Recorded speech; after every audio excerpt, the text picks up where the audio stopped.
in a way that, frankly, I find difficult to justify. We are looking at this as a government, and of course, as we make decisions, we'll report on progress to the House. Jonathan Brash.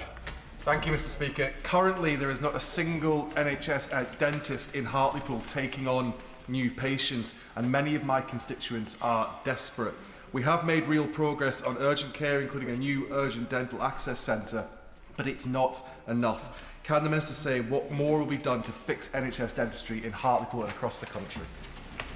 I thank him, and he's right that whilst we are making progress on urgent treatment with the urgent dental access centre that he mentioned, there is a real challenge around new routine care in Hartlepool. We're looking to improve this unacceptable situation that we inherited by offering dentists £20,000 to work in underserved areas and making it a requirement for new dentists to practice in the NHS. But he's right to point to this. It's not an acceptable position and we have to improve it.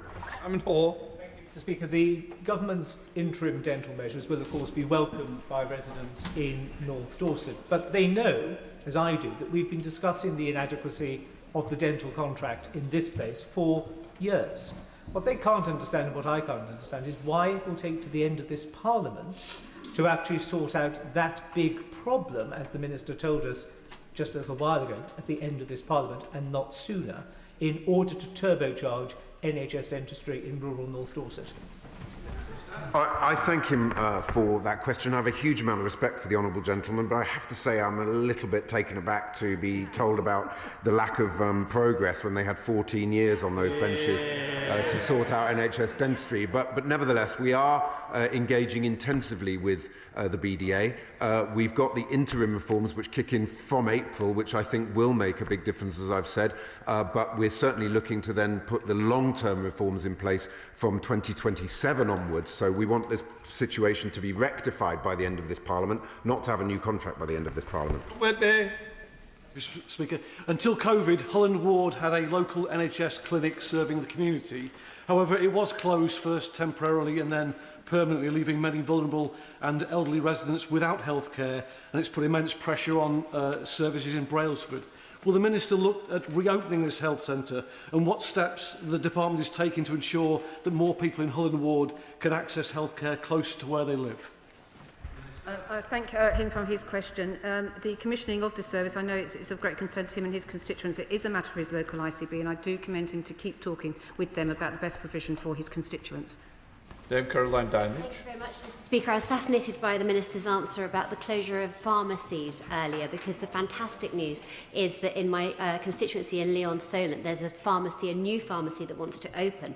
Local people are desperate for a second pharmacy in Leon Solent, and the local GP practice supports it as well. The problem is that the ICB have turned it down. Hampshire ICB have rejected it. Does the Minister share my disappointment that local people aren't going to be served in the correct way through their pharmacy provision, and would he please meet me to discuss this?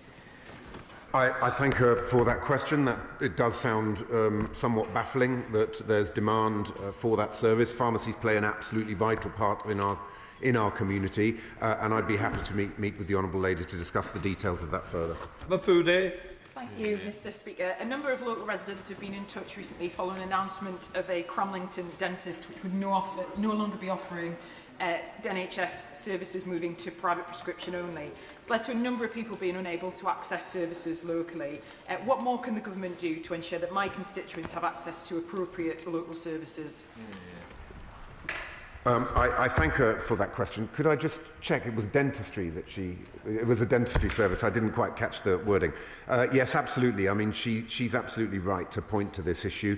As I've said, I do think that the reforms that we announced in December will make a major difference, because dentists haven't been incentivised to do NHS dentistry. That means significantly increasing the UDA, as we are doing. But there's a range of other measures that we do need to take, and I'd be happy to meet with her to discuss the specific details of that case that she mentioned. Shocker Adam.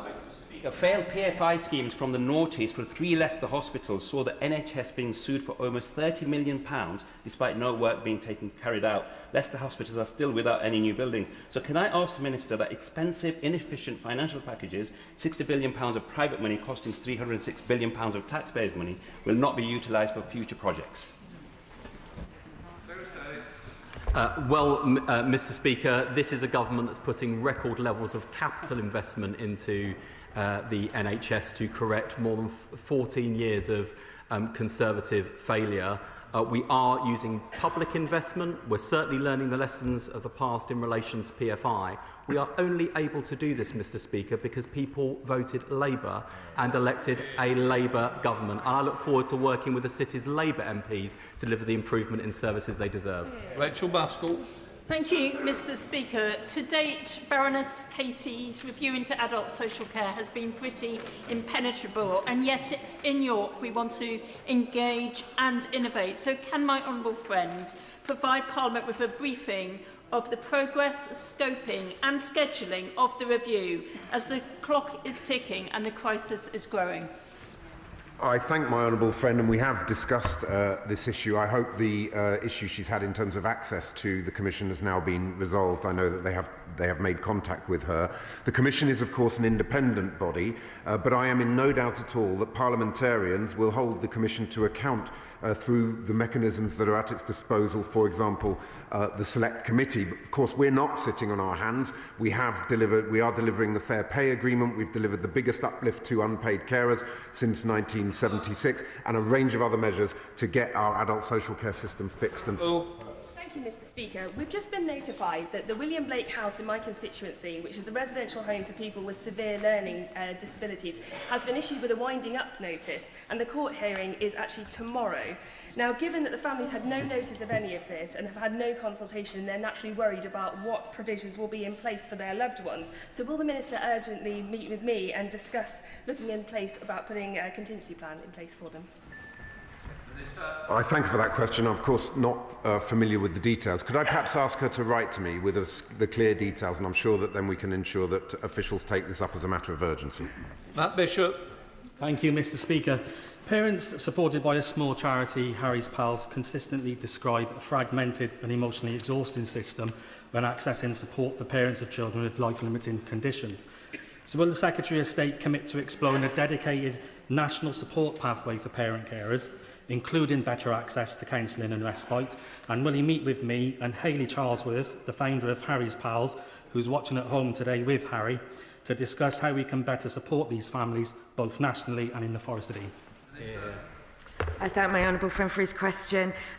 Local authorities must assess disabled children's social care needs and provide respite care, including funding short breaks where appropriate. We are currently developing an all-age palliative care and end-of-life care modern service framework, and will consider the issue of emotional and practical support, including for parents or carers, as part of that work. The Minister for Care, my honourable friend, also chairs a cross-government meeting with DWP, DBT and DFE ministers to consider how we can provide carers with better recognition support, and I'd be happy to meet with my honourable friend and the founder of Harry's Pals. Smart.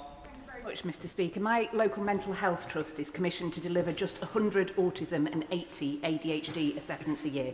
The team is led by my constituent Claire from Marple, but they have approximately 1,600 people on their waiting list for ADHD alone. That's a 12-year waiting list. This is driving my constituents to seek a private diagnosis, but then their GP is refusing to sign up to a shared care arrangement as the numbers just don't add up. What plans does the government have to review the shared care protocols so that they work for patients and GPs? I'm grateful to the honourable member for her question, because while, of course, we're looking at issues around prevalence and what's driving apparent increases in conditions like autism and ADHD, what we are really driving at is making sure that we meet the needs of everyone. And I do not want to see a future for this country where those who can afford it pay to go private and those who can't are left behind. Nor do I want to see a situation where people who have a diagnosis do not receive the care they need. And we are looking at these issues with urgency. Betsy Gilbert. Thank you, Mr. Speaker. I and a number of colleagues have concerns with the up-and-coming Pathways trial.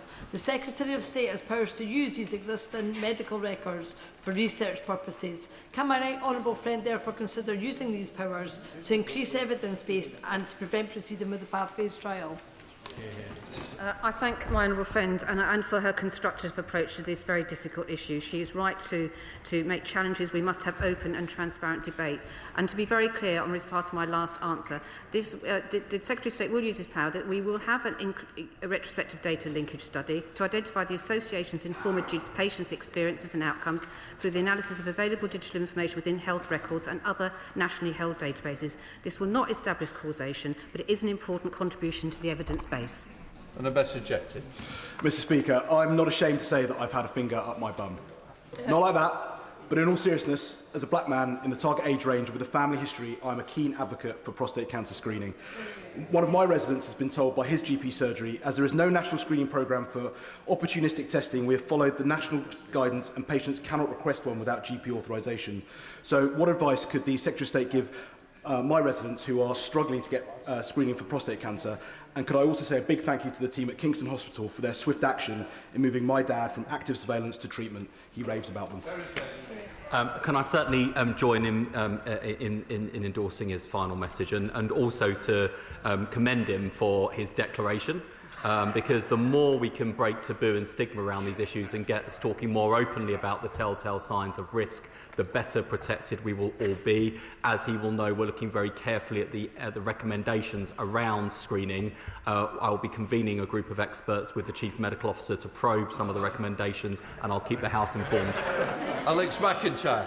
Thank you, Mr. Speaker. Last Friday, I went on a visit to my fantastic local GP service, Hadwin Health, and they are already using technology and AI to make sure patients get the right care they need.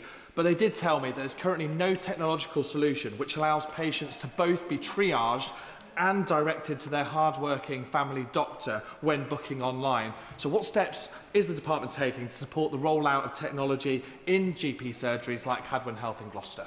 I thank him very much for that question. I was a little bit surprised. I think that technology does actually exist. I've visited a couple of GP practices where the online booking system gives the patient the option to specify the doctor that she or he would like to see. I'd be very happy to connect my honourable friend with relevant officials in the department so that they can perhaps connect with the GP surgery to resolve that issue. Andrew Lewin. Thank you, Mr. Speaker. In NHS provider data published just before Christmas, we learnt that in East and North Hertfordshire Trust, the number of people waiting for treatment has fallen more than any other trust in the country. This is absolutely fantastic news for my community. Would my right honourable friend agree with me and commend all of the staff involved in this success and say that this is precisely what people voted for when they voted for change on the NHS? Thank you, Mr. Speaker. Of course I endorse what my honourable friend has said. Waiting lists are falling for the first time in 15 years. Lots done, so much more to do, but with Labour, the NHS is on the road to recovery. Zoe Franklin. Mr. Speaker, in Belfields and Slifield Ward in my constituency, the local GP surgery is squeezed into a unit as part of a parade of shops, clearly no longer the size needed for the growing community. The team do a great job in spite of the challenges. Will the Minister set out the steps the department has taken to support community health hubs in areas just like this ward, in order to bring GP and wider services together locally and improve facilities and access for my residents? Well, I thank you for that question. We, of course, do have the £102 million primary care estate fund, which can help with refurbishments and improving the functionality of primary care and particularly GP surgeries. If she would like to write to me about the specifics of that case, I'm sure that we can ensure that the relevant officials give her the answer that she needs. James Wilde. Thank you, Mr. Speaker. The Health Secretary said that he's shocked at the inability to acknowledge and then remedy state failures, and it's now 2 years since the Hughes report, but no time frame has been set for compensation for the Valparate scandal. When will my constituents, Colleen and Andy, get the redress that they need so they can make long-term provision for their son? Thank you, Mr. Speaker. He's quite right to hold the government's feet to the fire on this issue. We are having cross-government discussions about this issue and other groups of victims of state failure. We'll keep him and the House updated. Thank you, Mr. Speaker. A constituent of mine who tends Dudley Voices for Choice and has autism with complex mental health needs and is at risk of self-harm can't use telephone but is still required by mental health services to do so. They're not being able to be treated. They're being told that they're non-compliant and their support was therefore reduced. What steps is my right honourable friend taking to ensure mental health services offer alternative ways to communicate to those that can't use the telephone, and I'd like to thank Sarah Offley and the team for Voices for Choice. I thank you for that question. We are recruiting 8,500 more mental health workers by the end of this Parliament, and also the Mental Health Act reforms will ensure people with a learning disability, autistic people, as well as people with the most severe mental health conditions, have greater choice and control over their treatment and receive the dignity and the respect that they deserve. Final question, Blake Stevenson. Thank you, Mr. Speaker. Constituents of mine have been reporting that they've been directed to hospital for regular blood tests rather than having them at their GP surgery. Would the Secretary of State please outline how he'll ensure blood tests are taken in a community setting? Surely that must be much better value for the taxpayer and much more convenient for patients. He's absolutely right, and that's why a big part of our modernisation approach is to shift care out of hospital into the community, making greater use of community diagnostic centres, community pharmacies and GPs. But as the honourable gentleman's question shows, 18 months in, lots done, but a lot more still to do. Right, we'll let the front bench change over.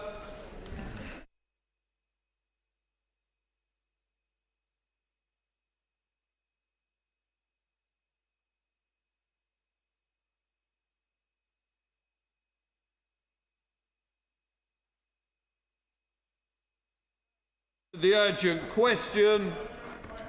Shadow Minister Alicia Cairns. Thank you, Mr. Speaker. To ask the Secretary of State for Housing, Communities and Local Government if he will make a statement on the released unredacted plans for the proposed Chinese embassy. Minister. Thank you, Mr. Speaker. This question relates to the proposals for a new Chinese embassy at Royal Mint Court. This is a decision to be taken by planning ministers, independent of the rest of government. As I've said before in this House, this government is committed to the probity of the planning process at all levels to ensure robust and evidence-based decision-making. Planning ministers must take decisions following a quasi-judicial process, meaning they must take decisions fairly, based on evidence and planning rules. As the case is currently before the Department for consideration, and due to ministers' statutory role in the planning process, it would be entirely inappropriate for me to comment further on this live case.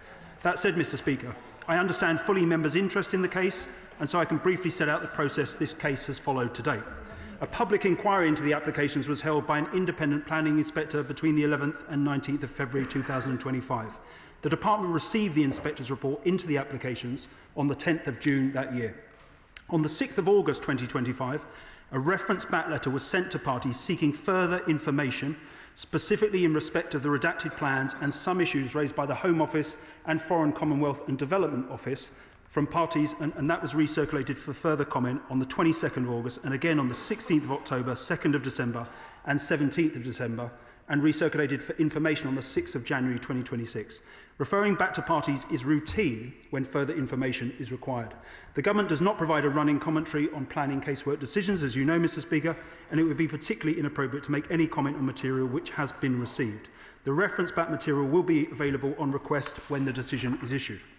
The timetable has been varied to allow full consideration of the applications, given the detailed nature of the representations provided and the need to give parties sufficient opportunity to respond. A final decision will now be made on or before the 20th of January 2026. The variation to the timetable is routine when additional time is needed for determination. Members can be assured, and I'm afraid, Mr. Speaker, I will be required to state the following ad nauseam, that ministers will take all material planning considerations into account when the final decision is made, and ministers will inform the House of the decision accordingly. First, as you brought me into it by saying, as I would know about planning, absolutely. But I didn't choose for you to be the minister that answered this. I would have thought, actually, it would have been the Home Office and the Security Minister. So please, Alicia Cairns. Thank you, Mr. Speaker. It is very disappointing to get a technocratic history lesson rather than an answer to the meaningful question. 208 secret rooms and a hidden chamber just 1 metre from cables serving the City of London and the British people. That is what the unredacted plans tell us that the Chinese Communist Party has planned for its new embassy if the government gives them the go-ahead. Indeed, we now know they plan to demolish the wall between the cables and their embassy. Cables on which our economy is dependent. Cables carrying millions of British people's emails and financial data. An access that would give the Chinese Communist Party a launchpad for economic warfare against our nation. The Home Office and the Foreign Office say security concerns have been addressed. So I put to the Minister, had any minister seen these unredacted plans before the Telegraph uncovered them? And if not, why not? Was Parliament misled when we were told that all documents were publicly available? Is it true that in December a briefing was given to Five Eyes partners on these risks? And does the Minister really have no concerns at all over plans to install heavy ventilation equipment parallel to these cables? What is that for? If the government is as shocked as we are today on this, have the ministers already called in the Chinese ambassador to explain these secret rooms? Yeah. And if not, why not? The embassy would create a daily headache for our security services. What confidence can we have that the CCP's technological capabilities can be contained for a decade, let alone 10? I have consistently asked the government to require the Chinese to pay for any rerouting of cables if they're going to give this the go-ahead. So will the government commit to that today? The Prime Minister, we understand, is planning to visit Beijing this month. Is it true the embassy will be approved this week? That the Prime Minister plans to reward the Communist Party, holding a British national hostage, torturing him in confinement, who put spies at the heart of our democracy, is bad enough. To turn up with a gift in hand begging for handouts is beggar's belief, because Labour promised a new relationship with China, yet UK export goods are down 23%. Surrendering our security for Chinese trade was always a bad policy, but surrendering our security while exports plummet is frankly insanity. The government can claim today that they had no idea about these secret rooms, and we will take them at that word. But they cannot now say they have no power to protect us.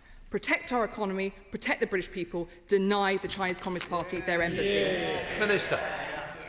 Thank you, Mr. Speaker. I thank the Shadow Minister for her questions. I'm obviously not going to comment on speculation in the press. When it comes to the specific case that's before ministers, at the application stage, it was a matter for parties what information was put forward for consideration, and it was a matter for Tower Hamlets what information was put on the planning register and the inquiry website. We've not misled the House. All inquiry documents are publicly available on that website. If new, potentially relevant information is drawn to the Department's attention, it will be assessed. This includes consideration of its relevance and whether it's necessary to obtain that information or refer back to parties, and that is a routine process. The Secretary of State transparently sought further information on the redacted drawings via a reference back letter to parties issued on the 6th of August. I again say, Mr. Speaker, no decision has been made on the case. I cannot comment on individual aspects of the case. It would be entirely inappropriate for me to comment on any matter of national security or on behalf of the security services. All inquiry documents, including the redacted drawings put forward by the applicant at application stage, are publicly available on the Tower Hamlets website. When the final decision is published, the decision letter will contain a list of post-inquiry representations, including those received as part of the reference back exercise. These will be publicly available on request. Thank you, Mr. Speaker. Mr. Speaker, multiple government agencies and government departments have raised concerns about this mega embassy. Our international partners have raised concerns about it. Every security briefing I had identifies China as a hostile state to the UK. I am in no doubt that this mega embassy should not be allowed to go ahead. Internationally, China is terrorising the people of Hong Kong. It is terrorising the democratic people in Taiwan, and it is terrorising some people already in the UK. I look to my local University of Sheffield Hallam, and I also look to what it's doing to parliamentarians right here. I want my government to stand up to bullies, not reward them. We need to be seeing rules, limits put in place around China to stop this behaviour, not rewarding them with the embassy that they so dearly want. Well, I thank my honourable friend for her questions. I note and appreciate her concerns. We need a consistent position on China, Mr. Speaker, which cannot be boiled down to one word. We recognise that China poses a series of threats to UK national security, and we challenge these robustly. China also presents opportunities to the UK as the world's second largest economy and the UK's third largest trading partner. We will therefore continue to develop a consistent and pragmatic approach to economic engagement without compromising our national security. On the matter of Hong Kong in particular, we will not tolerate any attempts by foreign governments to coerce, intimidate, harass or harm their critics overseas, especially in the UK. But on the matter before us, Mr. Speaker, which is the particular case in question, as I have stressed before, and I'm afraid I will have to do so repeatedly, no decision has been made. I cannot comment on any aspects of the case. It's a live case for planning ministers to determine. All material considerations will be taken into account when making a decision, but I'm afraid I can't comment on any specific national security concerns. Colin Miller, Liberal Democrat spokesperson. Thank you, Mr. Speaker. The redacted plans for the Chinese super embassy provide new reasons to reject this application. Can the Minister confirm whether the government had access before today to these unredacted plans showing the proximity of basements to critical communications cabling? And will he and other ministers ensure that the intelligence agencies update their risk assessments before a final decision is taken? On the 16th of December, the government told this House that an urgent review would be launched into foreign financial interference in UK politics, including by China. So will the Minister now agree to pause any decision on the super embassy until the Rycroft review has reported? The new super embassy would also condemn Hong Kongers living in Britain to more surveillance, more intimidation and more bounty hunting. On Saturday, hundreds of Hong Kongers are expected to join a protest outside the proposed super embassy site. Will the Minister or a colleague meet with the protesters on Saturday outside the embassy to listen to their concerns firsthand? Minister. Mr. Speaker, I thank the honourable gentleman for his questions. I want to be very clear on what information the department had and when it had it. As I said, an independent inquiry into this matter was held by an independent planning inspector. The onus is on the applicant to submit documents to that inquiry. It is then at the gift of the department, at the point the inspector's report was given to us, to request via a reference back to parties further information. We did so on the 6th of August, specifically in respect of those redacted plans. And I'm not going to comment on live applications of the case. All material considerations will be taken into account. Just as similar, Mr. Speaker, it wouldn't be right for me to comment on the intelligence services or what input they've had into the decision. The National Security Minister is beside me here, who's taken this. A decision will be made on or before the 20th of January. At the point that decision is issued, the decision letter will contain, as I've said, a list of post-inquiry representations, including those received as part of the reference back exercise, and that will be publicly available on request. Uma Kumar. Thank you, Mr. Speaker. China has used their national security law to criminalise political dissent and target Hong Kongers in the UK. My constituency, Stratford and Bow, is home to one of the largest Hong Konger populations in our country. They tell me how scared this proposed Chinese mega embassy is in our neighbouring constituency in East London. What assurances can the Minister offer that this government, the British government, will stand up for the people of Hong Kong and that this proposed embassy won't enable and embolden further coercion, further intimidation of Hong Kongers in the UK, particularly those in London? Minister. I thank my honourable friend for her question. I'd repeat what I said specifically, Mr. Speaker, about transnational repression. We won't tolerate any attempts by foreign governments to coerce, intimidate, harass or harm their critics overseas, especially in the UK. But on the matter of this decision that is before planning ministers, it will be taken independent of the rest of government. Planning ministers must take decisions following a quasi-judicial process, meaning, Mr. Speaker, they must make decisions fairly based on evidence and planning rules. And I stress again, all material considerations will be taken into account in reaching a decision. Father of the House, Sir Edward Lee. This is the national parliament, and it deserves answers.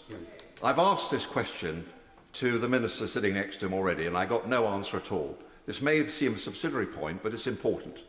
On January the 14th, the Secretary of State wrote to the Chinese demanding an answer, as well as going to be a perimeter wall so that the public can access the buried Cistercian monastery there.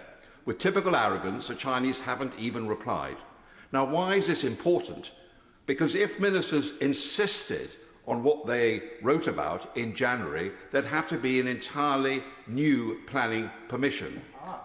So this site, near the Tower of London, where so many prisoners of conscience died over centuries, who knows, maybe the prayers of medieval monks might finally stop this aberration. Minister. I'm afraid all I can say to the right honourable gentleman, who I have a huge amount of respect for, is that all material considerations will be taken into account in reaching a decision on this case. Alex Shovel. Thank you, Mr. Speaker.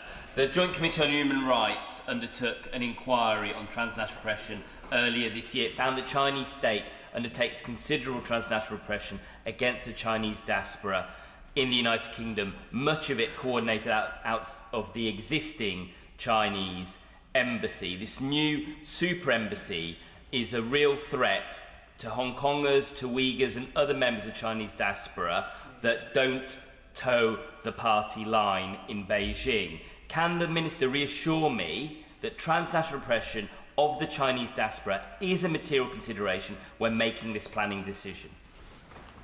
Minister. I thank my honourable friend for his question. The Foreign Secretary has been robust on human rights, Mr Speaker, including in Xinjiang. He's raised our concerns about the implementation of, for example, the national security law in Hong Kong, called for the immediate release of Jimmy Lai. We're forthright when it comes to human rights with the Chinese government. I am not going to, I'm afraid, comment on a live case in front of planning ministers as to what specific material considerations will be taken into account, but they all will be, I can assure my honourable friend.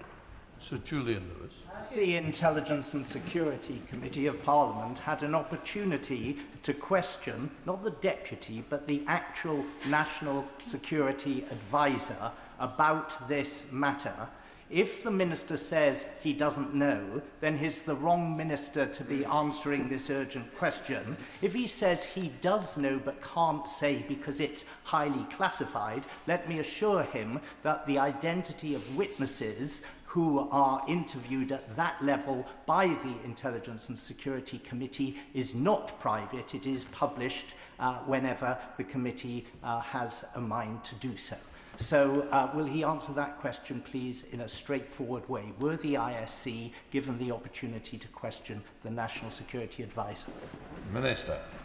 Well, I'm afraid, Mr Speaker, it's for the ISC, not me, to comment on its proceedings. What I can tell the right honourable gentleman is that national security is, of course, the first duty of government.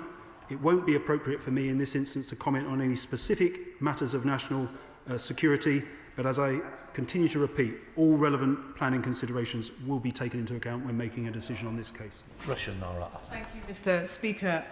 My honourable friend will be aware of the concerns that I've written to the Secretary of State about, highlighted by my constituents, within which this embassy is proposed. Can he reassure me, while I recognise the planning dimension and the limits of what he can say, can he nonetheless reassure me and the House that the concerns of residents, the security and human rights concerns as well as wider local concerns, will be taken seriously as part of the process, not least because this is in an area with one of the largest Muslim populations in the country, and we are all aware of the persecution of Uyghur Muslims that this House has campaigned for among the wider human rights violations. Minister.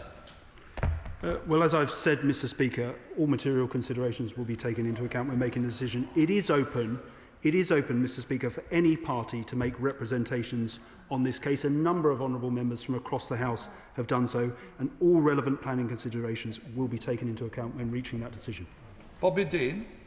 Mr Speaker, I have to say I'm exasperated by the government's response to this urgent question today. They are treating this development as a mere wrinkle in a bureaucratic planning matter, and that is simply not the case.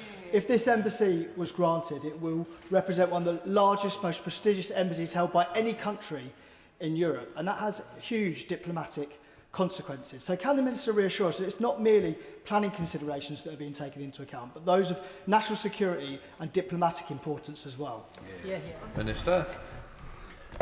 All material considerations will be taken into account. They include matters of national security, but the decision is being taken by my department in line with statutory provisions governing planning decisions and published propriety guidance. The full reasons for the decision, as I've said, will be set out in the published decision letter. But as I continue to say, Mr Speaker, no decision has yet been made. Lynn Jones. Thank you, Mr Speaker. I appreciate the limitations in which the Minister on what he can and cannot say, but in light of the publication of the unredacted Chinese embassy plans, just to ask the Minister, will Government and Security Services look again as to whether it would be appropriate to allow the embassy to proceed? Minister. Well, I'm not going to comment, Mr Speaker, on behalf of the security services. I'm not going to do it. Chuntering from a sedentary position, it is not appropriate for me to comment on behalf of the security services. But as I continue to say, all material considerations can be taken into account. I'm here answering a question on the Chinese embassy, which is a decision for my department and planning ministers within it.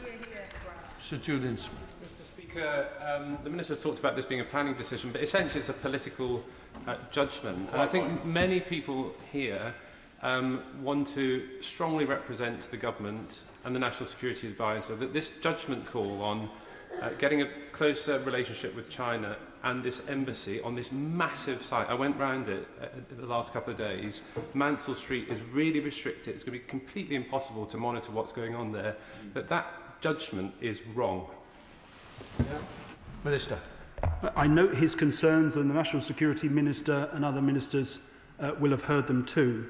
But the case is specifically a planning decision to be made in accordance with the propriety rules and other considerations that planning ministers, as part of that quasi-judicial process, have to take into account. But all material considerations will be taken into account as part of that process.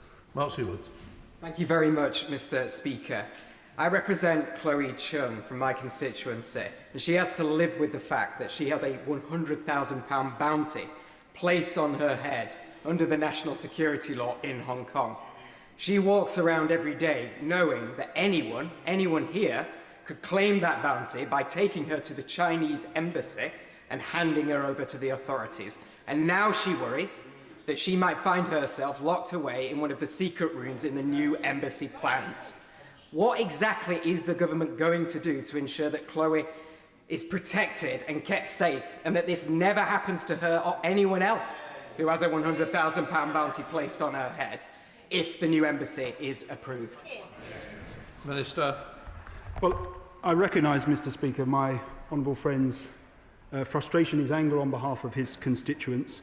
We won't tolerate transnational repression of the kind he is concerned about. But what I would say specifically, the counterfactual here is not that the Chinese don't have an embassy. They have 7 diplomatic premises in the UK already. But again, I come back to the fact that we will make a decision on this case on the material planning considerations that pertain to it.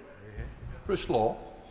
Thank you, Mr. Speaker. Mr. Speaker, every single day, people from the Tibetan, Hong Kong, Uyghur and Falun Gong communities here in the UK already face intimidation from transnational repression.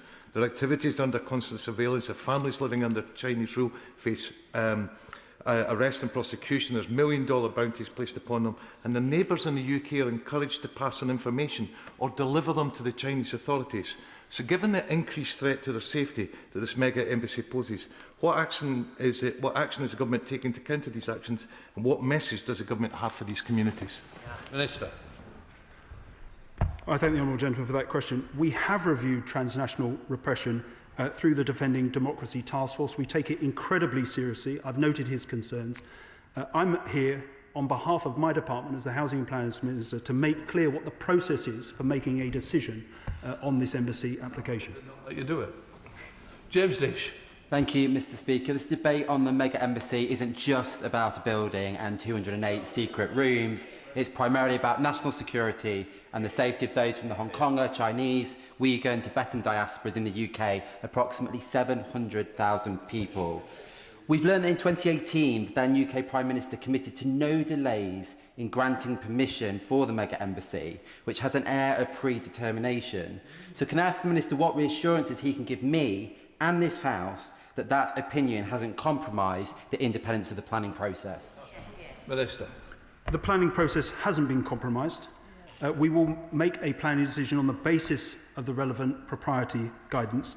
What I'd say to him about the delays that have taken place, given the detailed nature of the representations that have been provided, the need to give parties sufficient opportunity to respond, we've considered that more time was needed for full consideration of the applications.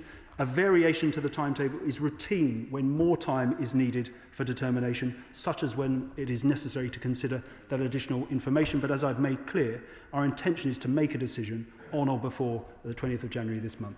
So Desmond Swain. July, a British subject's sentencing hearings are taking place. China has abrogated every agreement it made with us over Hong Kong. Yep. What outrage would China have to commit for us to deny any demand that they made?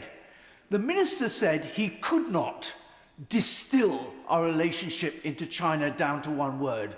Oh, yes, we can. It's a very big word, Mr. Speaker. It's no. Yeah. Minister. Mr. Speaker, the UK condemns the politically motivated prosecution of Jimmy Lai. No state can bully and persecute the British people for exercising their basic rights. Following the court verdict, the Foreign Office summoned the Chinese ambassador to underline our position in the strongest terms, and we call again for Jimmy Lai's immediate release. Christine Jordan. Thank you very much, Mr. Speaker. The Minister is very artfully avoiding answering the question which my constituents in Edinburgh West, Hong Kong Chinese, Muslims, Tibetans, all over this country want to know, and it's not about the planning process. They are concerned about their safety, about the security, and that the redacted photographs show just how close a foreign country is to critical communications cables. That is their concern, that they want to know that they are safe and that this government is taking that into account. That is the question we want asked. Please don't tell me about the planning process. Minister. With all due respect to the Honourable Lady, this is an urgent question in relation to plans that are part of a planning process. Now, I understand her frustration, but it was precisely to secure the information in question that a reference back was made to the parties on the 6th of August, and her constituents, Mr. Speaker, can be reassured that all material considerations will be taken into account by the relevant minister when a decision is made on this case.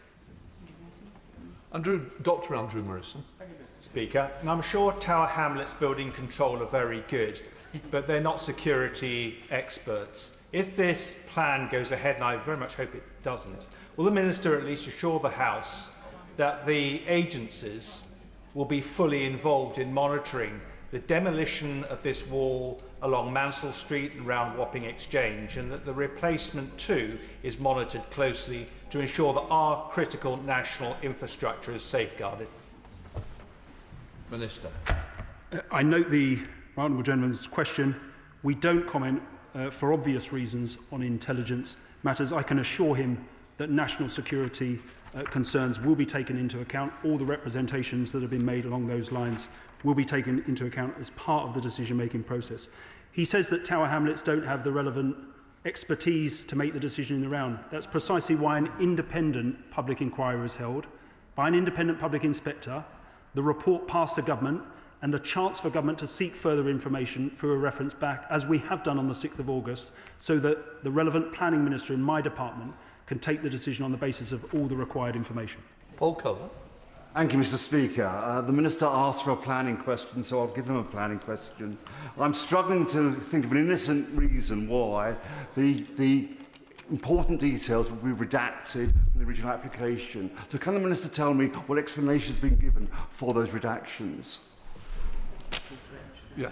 Well, as I've said, Mr. Speaker, it was precisely because the department did not feel it had all the necessary information to make a decision that we sought that further information via a reference back letter to parties. And as I continue to say, all material considerations will be taken into account when a decision is made. David Reid. Thank you, Mr. Speaker. To make the same mistake repeatedly is a form of stupidity. And as a country, we keep doing the same thing. So if we cast our mind back to the debacle with Huawei, we let the Chinese Communist Party essentially into our 5G network. We didn't listen to our national security advice, and we stopped and we pulled back. We've done the exact same with civil nuclear. We are making the same mistake again. So at what point does the Minister, who has responsibility for this, he can step in, he can pull the plug on this, at what point do they wake up and realise that we are just making the same mistake again? Minister. Planning ministers will make a decision taking into account all material planning considerations. Lockhart. Mr. Speaker, the proposed Chinese embassy includes a subterranean facility just centimetres from cables carrying highly sensitive financial data. Any hostile intelligence service designing an espionage target would struggle to find a better location. Northern Ireland has learned that strategic assets must not be put at unnecessary risk for the sake of diplomatic symbolism. National security cannot be an afterthought. At a time when this House voices concerns about foreign influence online, we must also confront the real-world threat of hostile states exploiting our critical infrastructure. Will the Minister do the right thing and agree that national security should trump planning and therefore say no to this? Minister.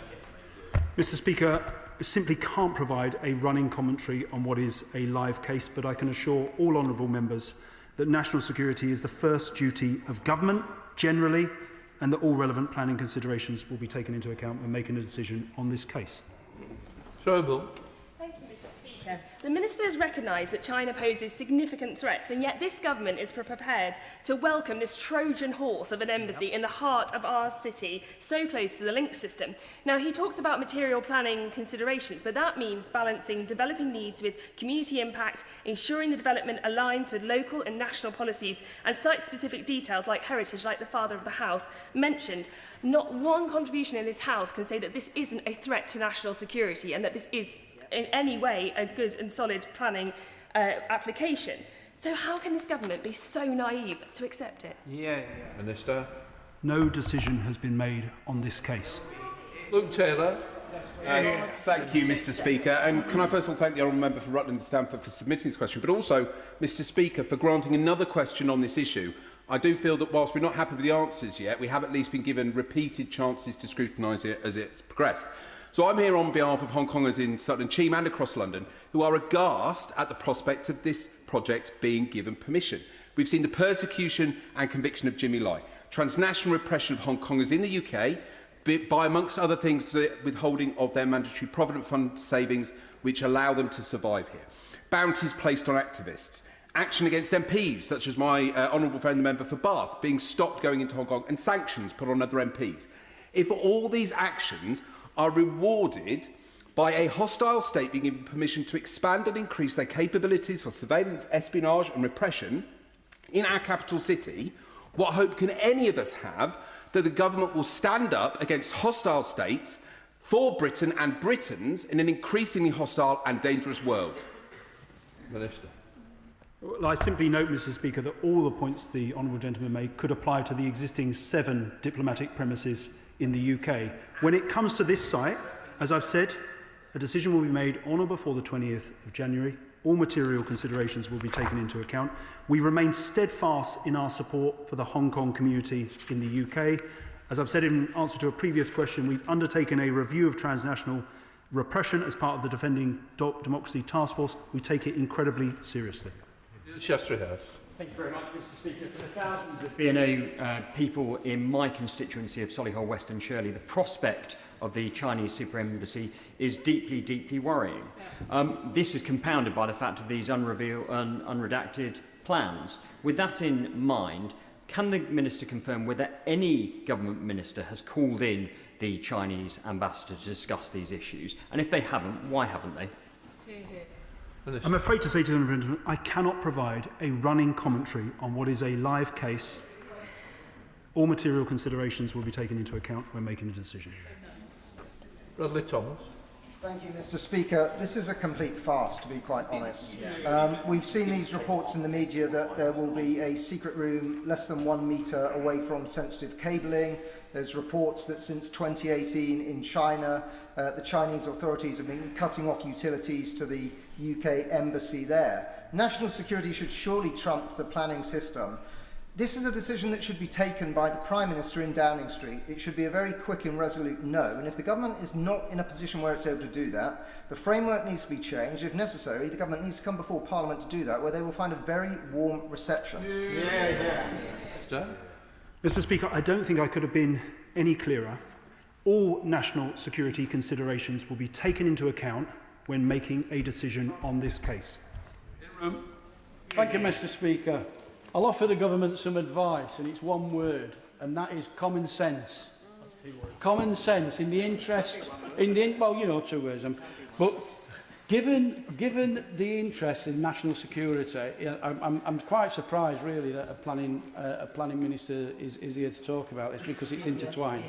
So to rebut from other members about, oh, that's a security issue and it's not your portfolio, then I'll retract that.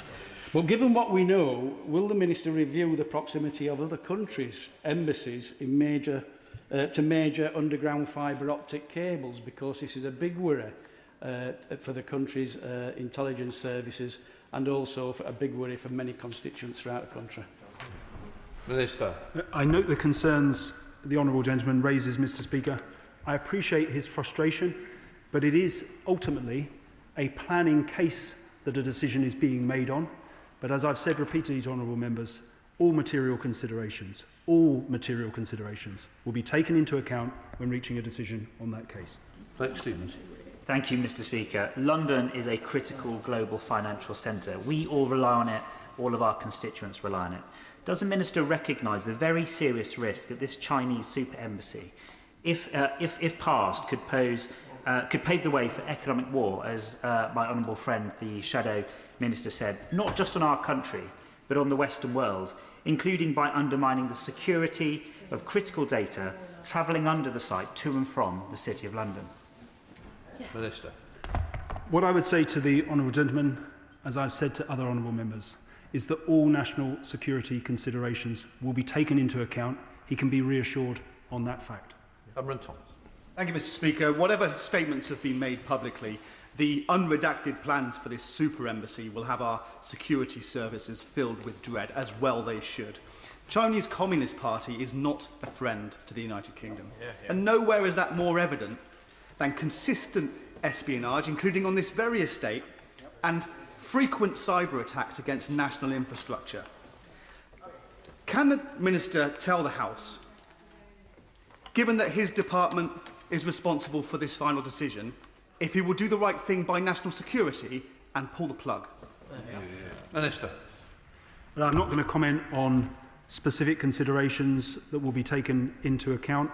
I've been very clear, Mr. Speaker, that we will continue to develop a consistent and pragmatic approach to the China People's Republic. On economic engagement, we won't compromise our national security. I've been very clear that China poses a series of threats to UK national security, and as I've been as clear as I can be, national security considerations, along with all other material planning considerations, will be taken into account when reaching a decision, and it's for planning ministers to reach that decision, as I've said, on or before the 20th of January. Gerretti. Thank you, Madam Speaker. We seem to be here every 3 weeks to address espionage and security concerns with regards to China, be it spying, hacking, the government's failure to add them to the enhanced tier of furs. China is not an ally and features as a security threat in our own security strategy. The Chinese have previously stated that they wouldn't resubmit their application after it was rejected unless they were given assurances it would be approved. To that end, what assurances have been given to China? What are we expecting as a quid pro quo with regards to the rebuilding of our own embassy in Beijing? And what concerns have been raised by our Five Eyes partners, specifically the US? Minister. I appreciate why the honourable gentleman is tempting me on the matter, but as I've been very clear, it would be completely inappropriate for me to comment from this dispatch box on national security considerations in respect of this live case. On the specific question he asked about whether China has been given a commitment that permission will be granted, this decision is being taken by my department in line with statutory provisions governing planning decisions and published propriety guidance.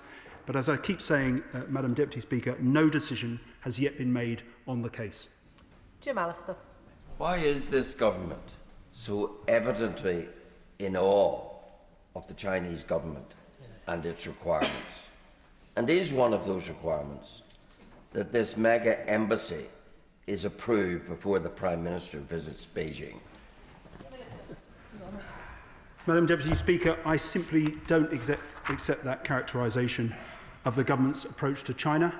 We've got to take a consistent and pragmatic approach, but we recognise that it poses a series of threats.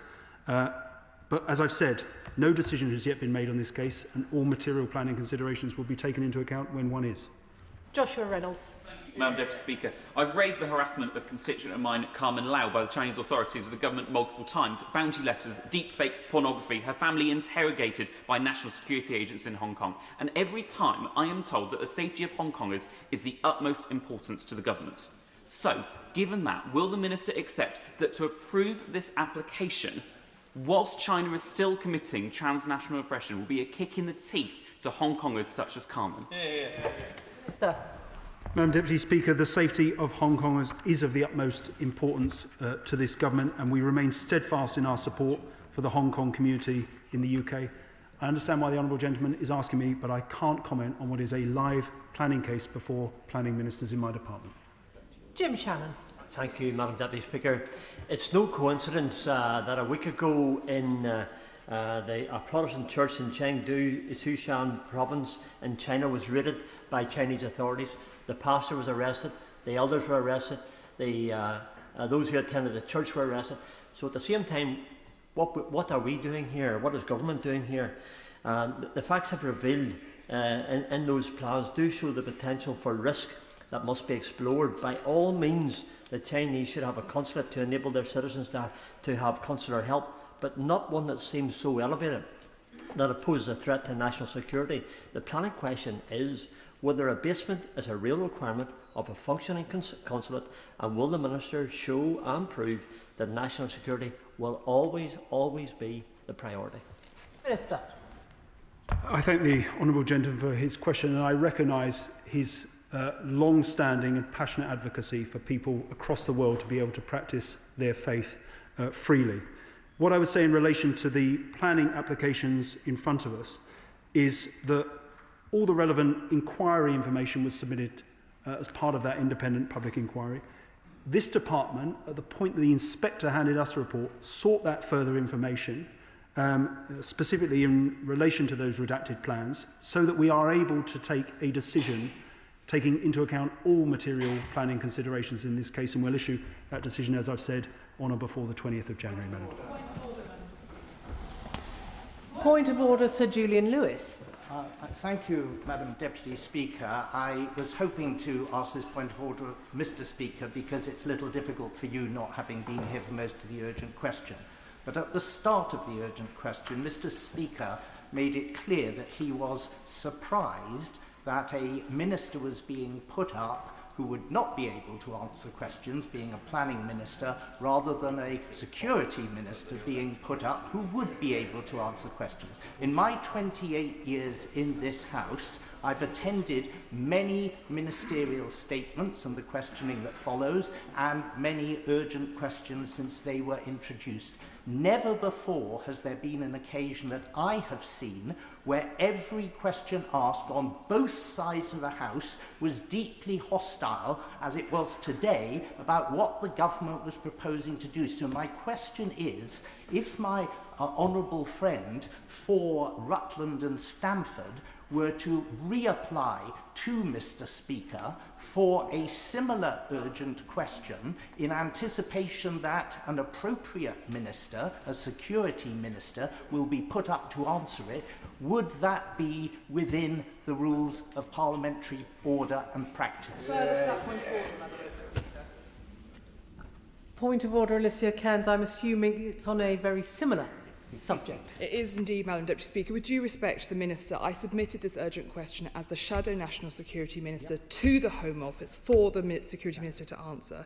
How do we in this House get answers on the focus that we have? Because all questions bar two were on national security in this chamber, not on planning. And when, particularly, Madam Deputy Speaker, when the more than capable and diligent Security Minister is forced to sit on those benches silent while his colleague attempts to answer those questions that should be being allowed to be put to him. Can I thank both Right Honourable and Honourable members for their points of order? As they will know, and the Right Honourable gentleman made a very salient point of his long-standing experience in the House. The choice of minister and responding department is a matter for the government, not for the chair. Certainly, Mr. Speaker, and I are rightly frustrated and understand the frustrations that members have. The government front bench has heard those concerns and might reflect upon it. Of course, the Honourable Lady is perfectly free, as is every member, to resubmit an urgent question on this matter, but obviously I cannot comment on whether that will be granted or not. That will be a matter for Mr. Speaker. Which brings us to the next urgent question. I will allow a couple of moments for the front benches to swap over.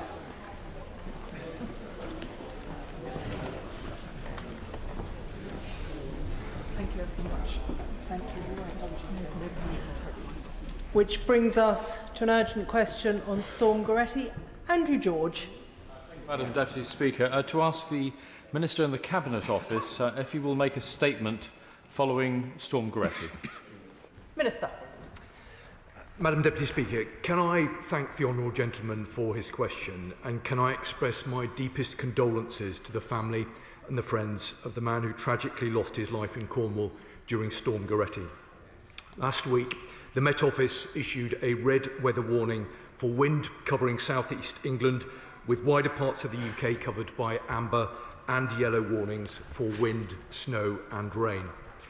As is normal when these alerts are issued, the government took action to ensure the necessary preparations for the arrival of the storm were in place. In view of the potential threat to life, to Cornwall and to St Ives specifically, the Cabinet Office issued 2 emergency alerts to approximately 500,000 people on the Isles of Scilly and in Cornwall, both of whom were under a red weather warning, urging them to stay indoors during the severe winds. Storm Gerretti caused disruption across the UK. However, some of its most significant impacts were felt in the southwest. The storm saw a peak gust of 99 miles per hour on the Isles of Scilly and was the worst windstorm in parts of Cornwall and the Isles of Scilly for 30 years. The storm damaged infrastructure, resulting in impacts on transport, power and telecom sectors, particularly impacting rural communities in the southwest. Over 250,000 customers lost power during the storm. This morning, 193 customers remain without power in the southwest as a result of Storm Gerretti, with 82 identified as vulnerable customers who continue to be offered support by local authorities. Industry expects all remaining customers will have their power restored by later this afternoon. While reconnections are continuing at pace, I'm aware that a small number of customers have been off supply for an extended period. These are in some of the hardest to reach parts of the network in remote rural areas.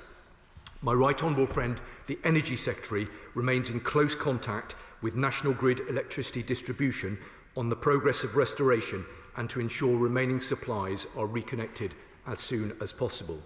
Support is being provided to vulnerable customers by local authorities whilst power supply is restored, and yesterday the National Grid Electricity Distribution deployed 900 engineers and field staff across the southwest to further support restoration efforts and reconnect those without power as soon as possible. Overall, the response to the storm has been managed effectively and the local response mechanisms have worked well. This is a testament to the work of the Local Resilience Forum, which include emergency responders and utility workers, as well as the local communities who've pulled together to work so hard in difficult conditions in order to keep people safe. Madam Deputy Speaker, during these periods of disruption and damage for so many, it is ordinary people looking out for their neighbours and those that repair and begin that the whole House will join me in paying tribute to those communities and commit to doing all we can to support them now and when severe weather hits again. Andrew George. To the Minister for his reply, and he's described the impact that it's had on our communities. As he rightly says, the West Cornwall and the Isles of Scilly took the brunt of the storm, but it nevertheless had a devastating effect throughout Cornwall and indeed in southwest England and beyond. I mean, nursing home patients were evacuated at haste. Homes were without power for many days, and thousands of vulnerable people were isolated and still are, I have to say.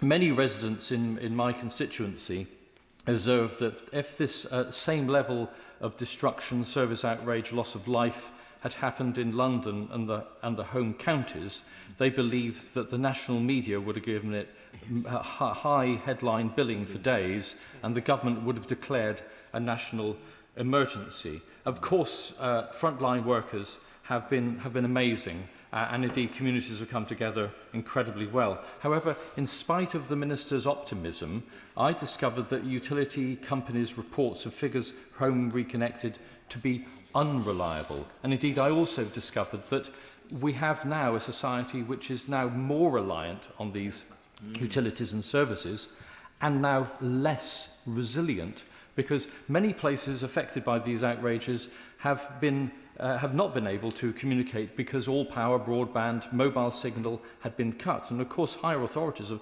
decided to turn off the analogue signals some time ago. It has actually meant that people in vulnerable positions have not been able to communicate their vulnerability. And that, I think, is a very serious matter, particularly people who are traumatized and isolated. Service providers have told people to phone or follow advice on their website or just click the app. How can they do that if they're completely cut off? So therefore, I must ask the Minister, why has the government not considered or viewed this a national emergency? What additional support will the government provide beyond the compensation utility providers are obliged to provide? Will the government review the Bellwin funding formula, which seems designed not to help very small authorities like the Isles of Scilly, nor very large ones like Cornwall? And finally, will the government agree to review the resilience of systems which provide a means of communicating in circumstances like this? Thank you, Madam Deputy. Before I call the Minister, I would just like to make it very clear to members that I intend to prioritise those areas of the country most affected by Storm Gerretti. This may be a test of my geography. Minister. Thank you, Madam Deputy Speaker. Can I say to the honourable member that I very much appreciate the reasonable and diligent way in which he's made his points. He's absolutely right to come here to represent his constituents, and he's done that very effectively. Whilst he will understand, it isn't for me to take a view about the way in which these matters are portrayed by the national media. I can give him an absolute categoric assurance that the government cares just as deeply about his constituents in Cornwall as we do about residents right around the country. And I personally know Cornwall incredibly well. I think it is an extremely important part of the United Kingdom. And I represent a constituency that also feels it's a long way away from the centre and often feels that it's neglected and often feels that other parts of the country will get preferential treatment. So I can say to him and other honourable members from the county of Cornwall that we take the points that they're raising today very seriously, and I give him an assurance that government departments, agencies and local partners have and will continue to work very closely together to ensure that Cornwall has the same emergency support, recovery funding and resilience measures that would be available to other parts of the country, including those parts of the country that he mentioned. Now, let me give him a bit more detail about that, because this includes support for affected households and for businesses, and the very important issue of the coordinating activity that takes place with local authorities, as well as important engagement with utility providers and the emergency services to ensure that collectively we are working together to get services restored as quickly as possible. Now, we do fully recognise the particular vulnerabilities of coastal and rural communities, like the one that the Honourable Gentleman represents, and that the disruption and that severe weather will inevitably cause a significant amount of disruption to infrastructure and to livelihoods in areas such as Cornwall under the conditions that we've seen over the past few days. But the government remains absolutely committed to standing alongside Cornwall as the recovery effort continues and to ensuring that no community in Cornwall or anywhere else in the United Kingdom for that matter feels overlooked or treated differently because of where it is located. Now, I do recognise the impacts of severe weather, like Storm Gerretti, that they're hugely disruptive and distressing for those who've been affected. And of course, this can feel even more acute for vulnerable individuals and those in more remote communities who can feel isolated from support. The government took the decision to deploy an emergency alert following the Met Office red weather warning. I was there in the Situation Room when we took that decision and we issued that alert. And we did that to ensure that all communities across Cornwall and in St Ives, the Honourable Gentleman's constituency, were aware of the incoming storm and could take the necessary precautions to stay safe. Now, I'm pleased to see that communities have been coming together to respond to the impacts of the storm, and I do want to take the opportunity, and I know that the Honourable Member will join with me in doing that, in commending the tireless work of network operators to reconnect the remaining properties with power. For the final 193 customers, Power restoration is challenging as repairs may be required at individual properties in remote locations, and access to these properties may be blocked still by fallen trees or by debris. Now, the Department for Energy Security and Net Zero, I'm very pleased to see that the Minister of State is here for this response, are continuing to work closely with the national grid to deploy generators to individual properties while repairs take place. This is in addition to the point I mentioned earlier to the further 900 engineers and field staff that were deployed yesterday. Vulnerable people are being supported and have been offered alternative accommodation, transportation, support and hot food. I can give the Honourable Member and the House an assurance that the Cabinet Office continues to work closely with DESNES, MHCLG and with DEFRA to ensure that the recovery efforts are progressing. Order.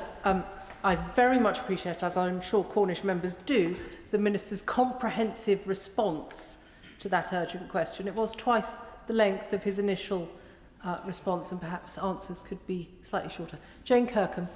Thank you, Madam Speaker.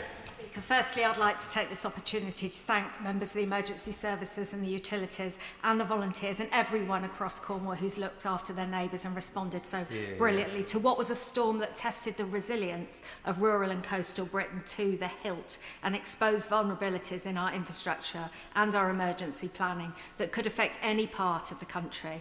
Now, the Honourable Member has mentioned communications technology that proved unreliable after the shift from digital to analogue. That failed without power, leaving people completely cut off. I would ask that this could be taken into account for future backup with communications, maybe satellite, using satellite and moving more quickly to that. The priority response services for vulnerable people also rely on sign-up and rely on being able to contact those people. So again, could the Minister please agree to look at this when it comes to future incidents, because the climate is changing. This storm was incredibly ferocious and terrifying, but there are likely to be more like it.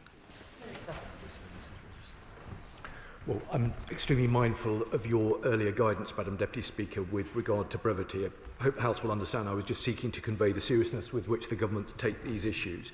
The Honourable Lady, she does make an important point about telecoms, and I absolutely give her the assurance that we'll look carefully at this. As I know will the local resilience forums. Having discussed the matter with colleagues in MHCLG earlier today, I know that there is a process in place where local resilience forums will conduct both a hot debrief and then subsequently a cold debrief to look very carefully at what's happened and what lessons can be learned from it. But I think the Honourable Lady makes an important point, and of course we'll look carefully at it. Shadow Minister Mike Wood. Thank you, Madam Deputy Speaker. I join the Minister in thanking the emergency services, the local authorities and Environment Agency staff and volunteers who worked tirelessly to recover from the storm and to keep the public safe, and in sending our condolences to those families who are grieving and whose lives have been upended by the storm. Given the severity of this and previous extreme weather events, can the Minister outline what further preparations the Government will make for future storms and for adverse weather? Does the Government plan to carry out further storm preparedness exercises and to implement lessons learned from the previous test of the emergency alert system in response to these extreme weather events? Can the Minister confirm what further discussions the Government has had internally and with local authorities, utility providers and emergency services to coordinate the continued response to this storm? And does the Minister agree that the latest mass power outages in the South West show why the Government should reconsider its drive for more electricity pylons and instead back faster undergrounding of cables, and particularly in high wind zones? As the Honourable Lady said, many people reported that when the power failed, mobile signal followed shortly after. So what is the Government doing to ensure the telecommunications masts have sufficient battery or generator backup to remain operative during 48 or 72-hour storm cycles? And what assessment has the Minister made of the implementation and the operation of the severe weather emergency protocol to support the most vulnerable, and particularly those sleeping rough in rural areas like Cornwall and the Isles of Scilly? Storm Gerretti has led to significant rainfall across many parts of the country.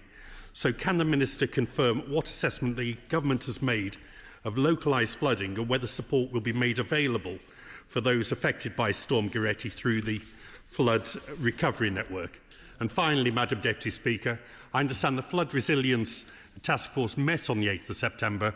I would be grateful if the Minister could outline what actions were taken following that meeting on the 8th of September to prepare for eventualities such as this.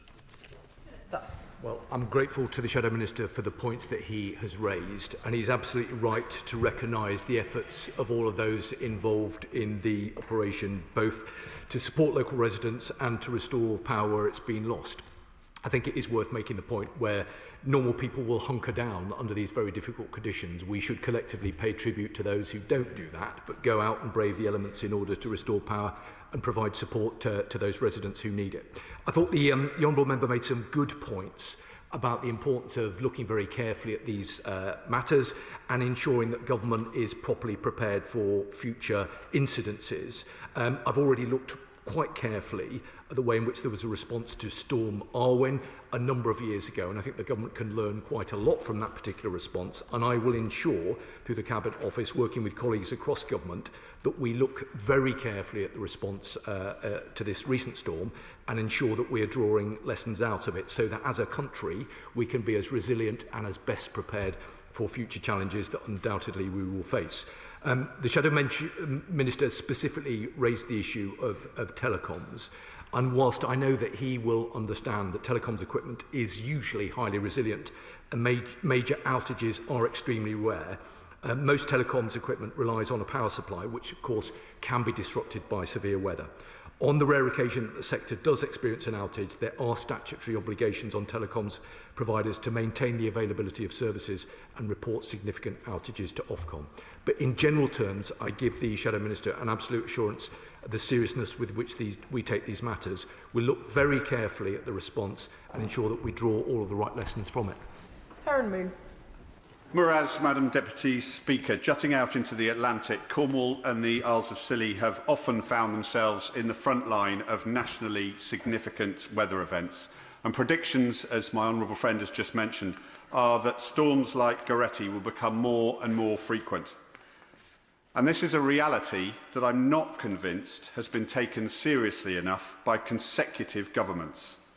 Now, the response from the people of Cornwall and the Isles of Scilly before, during and after Storm Gerretti has been nothing short of remarkable. But can I urge the Minister to please commit to a comprehensive cross-departmental review of the resilience of essential Cornish and Solonian infrastructure, communications and priority list support? Well, Madam Deputy Speaker, I'm very grateful to him for the point that he has made, which I think is a very good and reasonable one. Let me take the opportunity to reiterate the point I made earlier to the Honourable Gentleman about the Government's commitment to Cornwall. I do absolutely recognise that Cornwall, like many other coastal communities, can feel geographically isolated and a very long way from the centre. The Government understands that, as do I, as the Minister for Resilience. The Honourable Member has made good points about looking in the round, specifically with regard to the resilience of Cornwall. Let me give an assurance that I'm very happy to continue that conversation with him and other colleagues. I'll look carefully at the detail of the point that he's made, and as I say, I'm happy to discuss it further with him. Liberal Democrat spokesperson Tim Farron.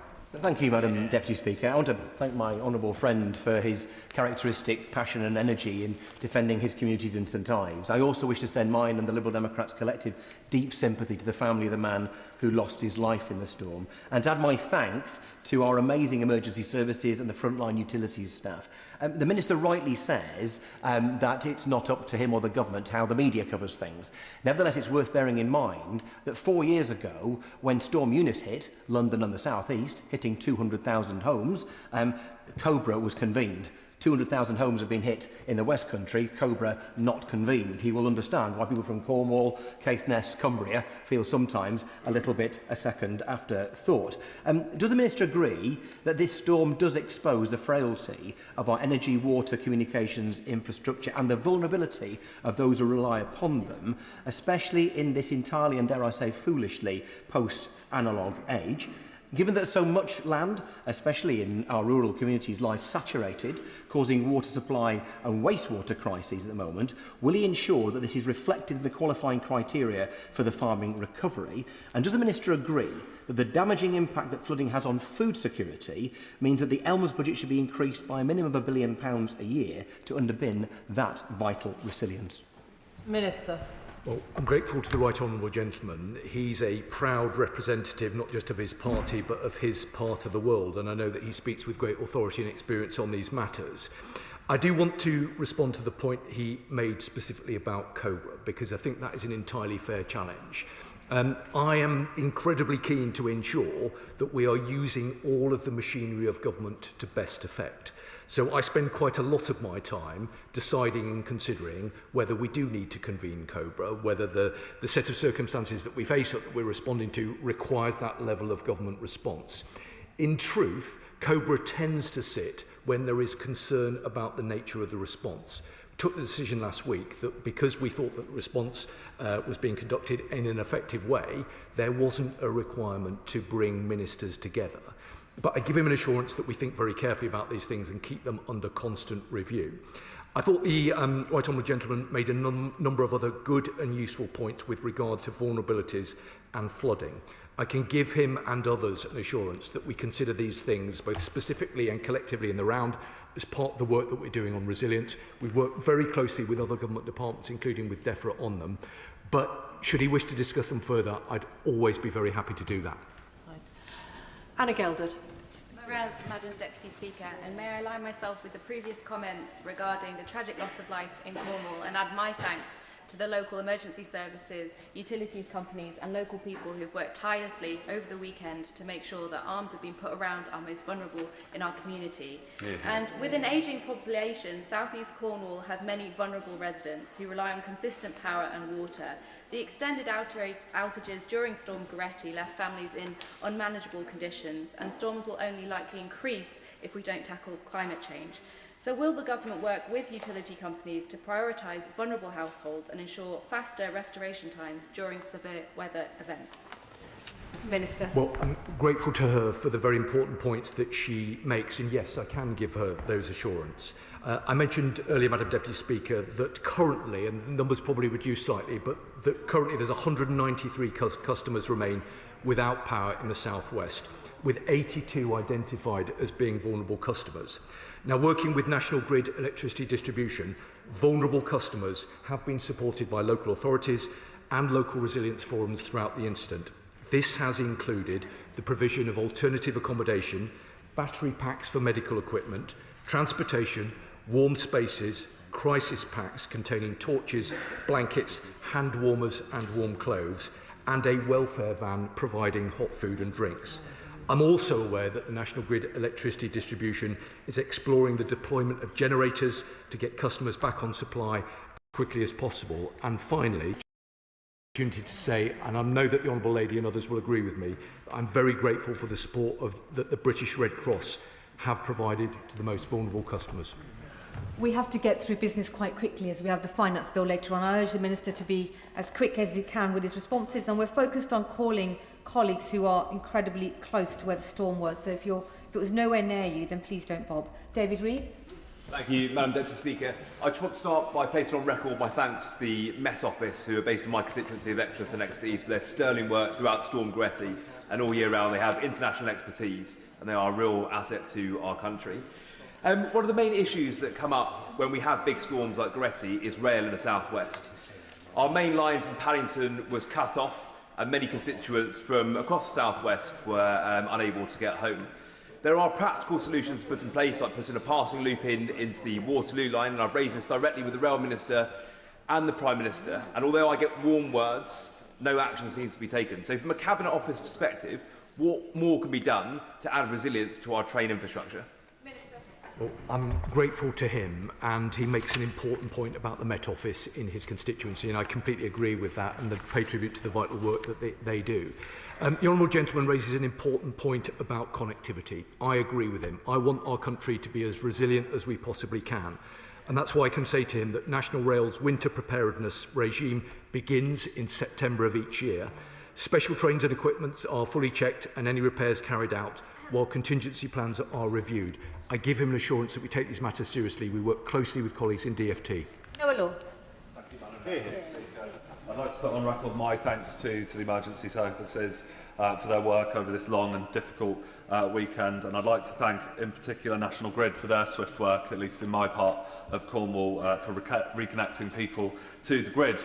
However, other infrastructure coming back online has been unacceptably slow. So with many of my constituents still without access to rail, some without access to broadband and their phone lines still, what assurances can the Minister give that he's working with GWR and National Rail to ensure that 4 days after the storm, those closed railway lines can be reopened, and will he reiterate that commitment he made to my honourable friend earlier to work with us to continue to build infrastructure resilience in Cornwall? Minister. I'm very grateful to him, and I reiterate the commitment that I gave earlier. He's right to raise these concerns. I want the country to be as resilient and as connected as it possibly can be, and where services are lost, there's an absolute requirement to work at pace to get them restored. I give him the assurances that government will work closely to ensure that that happens, and that I'm very happy to work with him and other honourable members to make sure that it does. Ben Maguire. Thank you, Madam Deputy Speaker. I congratulate my honourable friend for St Ives for securing the urgent question and showing leadership on this crisis in the face of an absence of a response from the government. There's been no Cobra meeting, no declaration of a national emergency. Many of my North Cornwall constituents didn't even receive the emergency alert. And I've got great respect for the Minister, but he doesn't even seem to have the correct amount of households currently without power. The Belwyn scheme activated in emergencies like this reimburses local authorities for its extra costs incurred. But the scheme is unfair for larger authorities like Cornwall Council, which can only apply once it's spent 0.2% of its budget, £1.6 million. If the storm had hit South Hams, for instance, the district council there would only need to spend £260,000. Now that Cornwall Council faces a real terms cut in funding over the next 3 years, will the government commit to emergency financial support for Cornwall Council to assist those drastically affected by this storm? Minister, short and brief. I have to say, I'm disappointed that the honourable gentleman made the point that he did at the beginning, which I think is not in keeping with the spirit of this particular debate. I couldn't have been clearer about the seriousness with which this government attaches to these matters. I couldn't have been clearer about the urgency and the pace with which we worked through all of last week and the weekend into this week as well. We take these matters very seriously. We want to work with members right across the House to ensure the best possible response. Where there are lessons to be identified and learned, of course we will take those on board. But the government took this very seriously, and I think in the main the response was a good one. Carpenter. Thank you, Madam Deputy Speaker. Suffolk Coastal, obviously on the east of England. Now, we didn't escape the storms by any stretch of the imagination. The coastal erosion in Thorpe Ness has really sped up. We've now got homes facing the worst case scenario, and indeed last night a home was demolished, marking 4 homes that have succumbed to coastal erosion since October, and 3 of those have really been as a consequence of the rapidly eroding shoreline sped up by the storm. Now, will the Minister arrange to meet with me to discuss a number of issues that are presented, including in particular the Coastal Assistance Grant? One of the homes who will not qualify for that grant may pay £40,000 for the privilege of demolishing their own home. That feels incredibly unfair, and I know East Suffolk Council are working to make sure that doesn't happen, but will the Minister meet with me to talk about this and what can be done to support my community and others affected? Well, Madam Deputy Speaker, I'm very grateful to her for the points that she's raised and concerned to hear about the situation in her constituency. In order to make sure that she gets the best response and support from government, let me confirm whether it is a matter for DEFRA or for the Cabinet Office, but I'll make sure that she gets a meeting with the most appropriate minister. The Minister, like to join me and put on record thanks to West Mercia Police, Shropshire Fire and Rescue and West Midlands Ambulance Service and all the local government officers that helped at Telford and Wrekin Council and Shropshire Council. At its peak, 10,000 homes were without power. Currently, there are 200 homes throughout the county of Shropshire, some in my constituency, still without power. Could he urge his officials to press, National Grid to do far more and to ensure they're part of the generator scheme? He will know that many trees have fell over many storms over many years in this country, but there was a particular issue with trees falling throughout Shropshire this time, high winds with heavy snow. They blocked the M54 for a large part of it. They blocked the main railway line into Birmingham. So it might seem a minor thing. Could there be a review of the number of chainsaws and people who can operate chainsaws available at Network Rail, at Highways England, and in the national grid? Well, the Right Honourable Gentleman made a significant number of very good and constructive points, including one about chainsaws. And I'm told that work has taken place to look at the number of chainsaws. So the government are looking at that, working with partners. Let me join with him in paying tribute to the organisations that he listed, including West Mercia Police, to the Fire and Rescue Services, and to other local services who have been involved in the recovery effort. They do sterling work. They are the best of us, and I join with him in paying tribute to them. Right Honourable Gentleman always takes the opportunity to raise a number of good and considered points. Let me say to him, I look very carefully at them, and as he knows, I'm always very happy to discuss them with him, as is the Minister of State for Desnes, who was listening intently to what he had to say as well. Patricia Folkestone. Thank you, Madam Deputy Speaker. Of course, my own constituency is rather a long way away from Cornwall or the Scilly Isles. However, I do live in a part of the country that is not immune to major storms. And as Chair of the Scottish Affairs Committee, we have undertaken an inquiry into connectivity, particularly in the islands and in the rural areas. It's been reported to us that islanders on the Isle of Tiree, after a recent storm, were actually without any connection to even the 999 services for a matter of 6 days, which is clearly unacceptable and shouldn't be happening anywhere in these islands. But the point that's come out to us already in the early parts of our inquiry is that people want to see resilience. Resilience is difficult when your connectivity is actually very poor to begin with. So can the Minister look into this issue of resilience so that people across the country have some assurance about future activity? Well, yes, I can give her that assurance, and I can say to her that resilience now sits in my brief. It's something that I take very seriously. I'd be very happy to work with her and colleagues from around the House, including, of course, from Scotland. She's right to make the points about connectivity in the way that she does. We want the country to be as resilient as we possibly can, and we're working at pace to make sure that it is. Thank you, Madam Speaker. Despite the best efforts of people on the ground, during the storm, an entire county in the United Kingdom, namely Caithness, was completely cut off. No road, no rail access, and flying a chopper in that blizzard weather was unthinkable. Now, the House knows how appalled I am that pregnant mums have to make a 200-mile round trip to give birth in Inverness. Frankly, it's a miracle that something horrible didn't happen. So I wonder, can I suggest to the Minister that COBRA should, as a matter of some urgency, formally look at why the Scottish Government was so utterly and appallingly ill-prepared for something that could have become a major disaster. Well, I'm grateful to him for the points that he's made and the representations of his constituents and his constituency. He will understand that from a UK government perspective, of course, we want to work very closely and cooperatively with the devolved nations right around the country. We want to work closely with the Scottish Government, as we do with other parts of the United Kingdom. I've heard the points that he's made. I'm very happy to discuss them with him further, but I think he makes a good point, and I give him an assurance we will look at it. Gerretti. Thank you very much, Madam Speaker. Storm Gerretti had a big impact back home in Newcastle and Lyme, made all the worse by the disgraceful response of Staffordshire County Council. I wrote to the County Council on November the 28th, asking what plans were in place to ensure that they were prepared for the bad weather. I was told on December 18th that they were prepared. They were not. Rural communities cut off, schools closed, vulnerable people stuck at home, empty grit bins all over my constituency, and roads left ungritted. So what pressure can the Minister apply, and what guidance can be given to Staffordshire County Council to make sure they get a grip in keeping my community in Newcastle Lyme safe the next time we have such bad weather? Well, I'm grateful to him. He's right to raise the importance of the roles that councils have to play during challenging circumstances. I know from work that I've done recently with MHCLG that there is a process of review, what I described earlier as the hot review and the cold review, to look very closely at what's happened in a particular set of circumstances. I'm sure there will be opportunities for him as a local member to feed into that process, but I've heard the points that he's made, I'm very happy to discuss them with him further. Quick questions now. Alison Bennett. Thank you, Madam Deputy Speaker. I was very grateful to receive a phone call from the Honourable Member for Coventry East on Friday afternoon, warning that because of Storm Gerretti, Haywards Heath in my Mid-Sussex constituency might be losing its water supply. In the event, it was East Grinstead. They're not getting their water back till tomorrow. So what is the government doing to address the evident frailty in the resilience of our water treatment systems? Minister.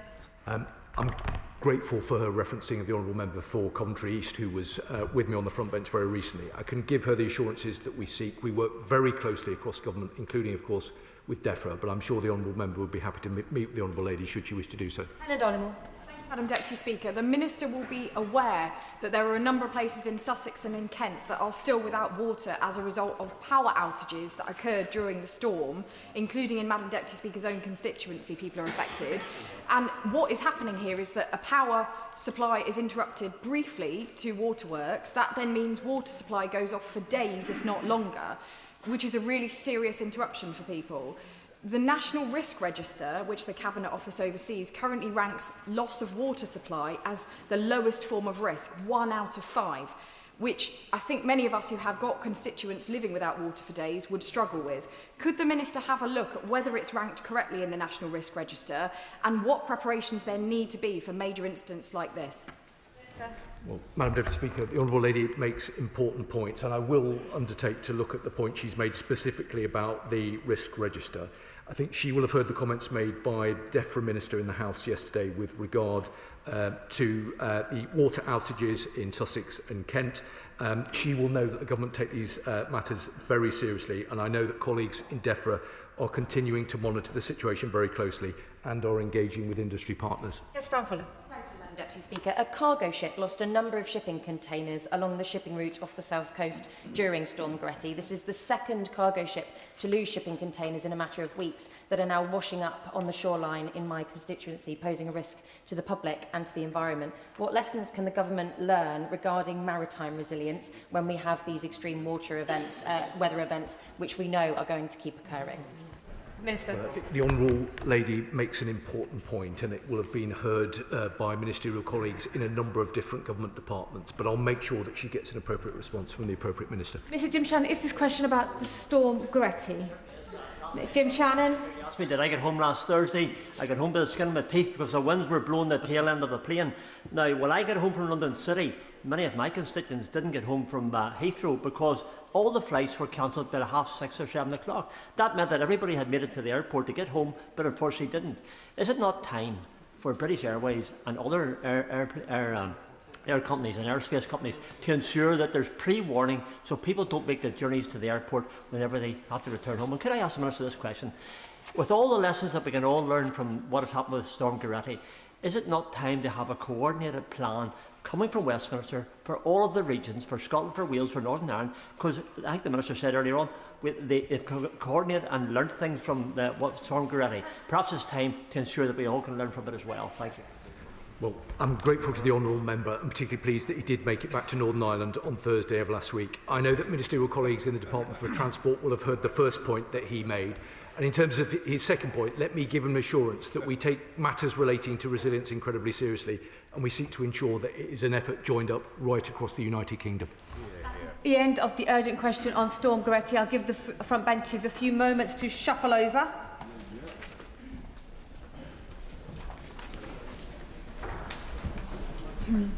We now come to a business statement from the Leader of the House. Leader of the House. Thank you, Madam Deputy Speaker. In light of continuing discussions about tomorrow's legislation, I'm announcing the following changes to business.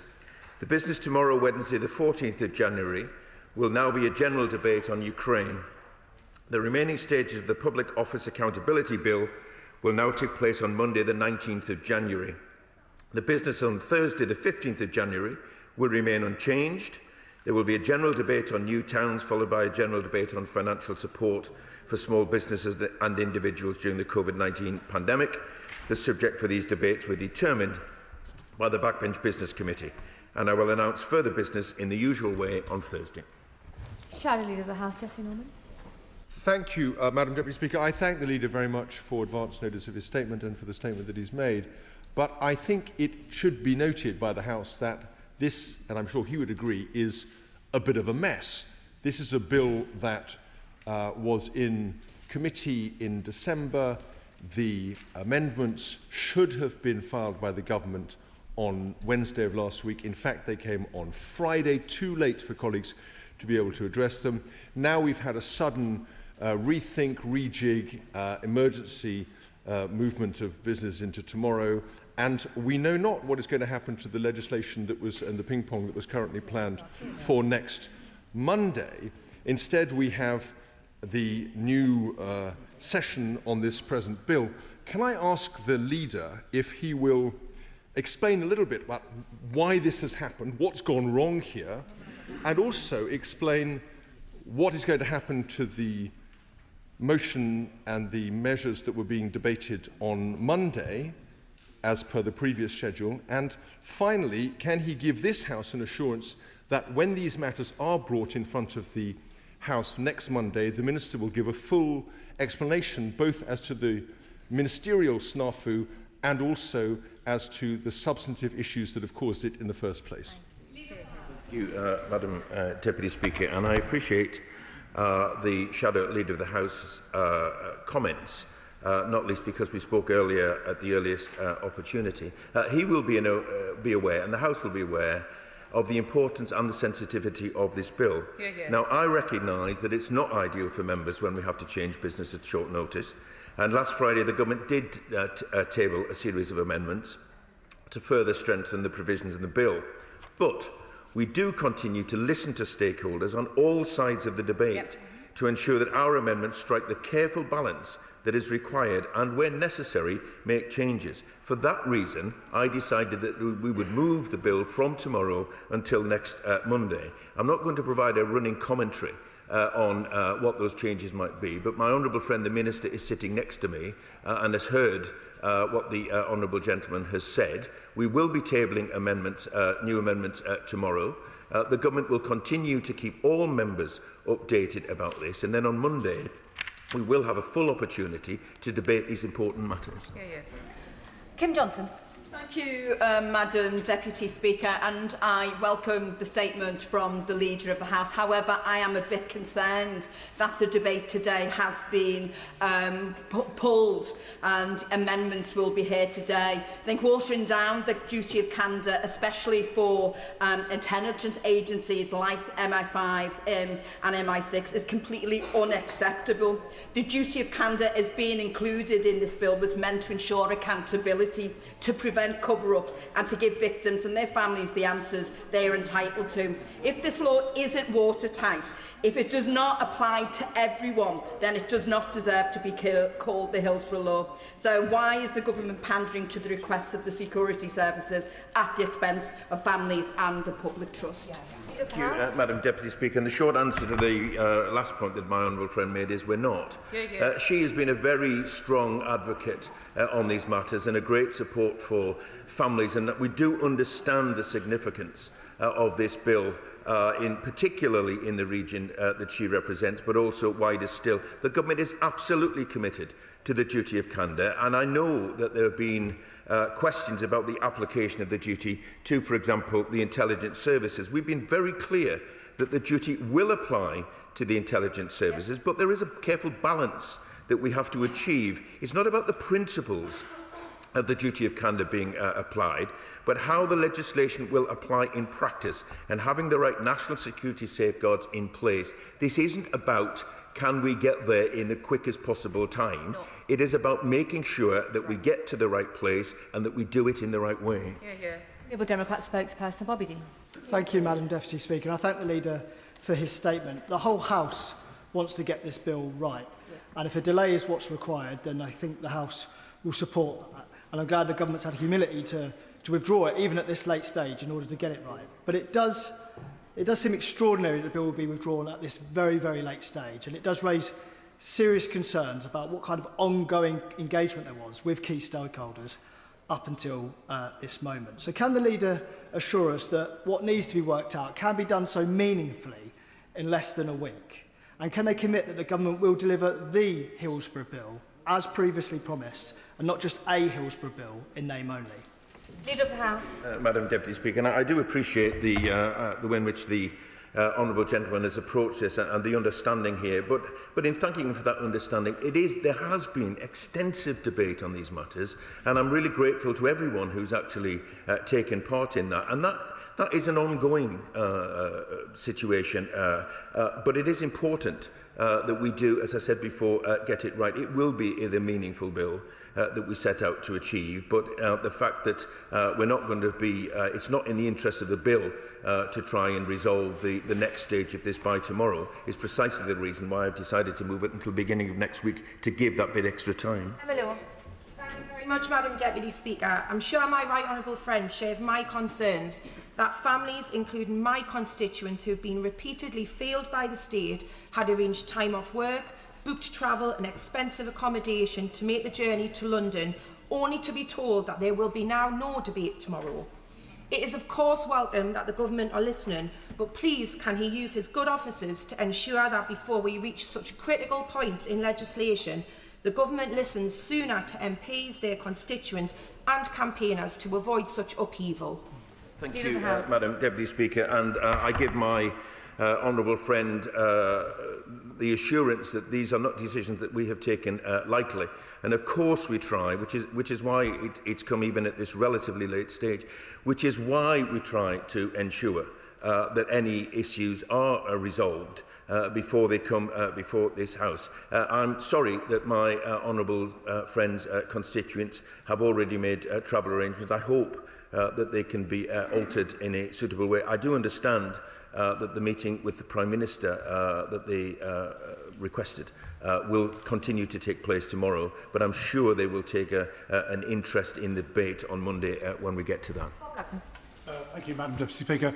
I understand completely the government will want to move business around under the circumstances they're under. However, could the leader update the House, because the Backbench Business Committee will be meeting this afternoon, on whether we're going to be allocated Thursday the 22nd of January for backbench business debates, because we'll be deciding that hopefully this afternoon, and indeed the 29th of January if it's possible to do so. And from my personal perspective, that means on Monday the 19th, the Lord's amendments to the Holocaust Memorial Bill will not be debated, and that I chaired the all-party parliamentary group for the Holocaust Memorial, so it would be very helpful to know when those amendments will be debated, so we're ready to put the discussion.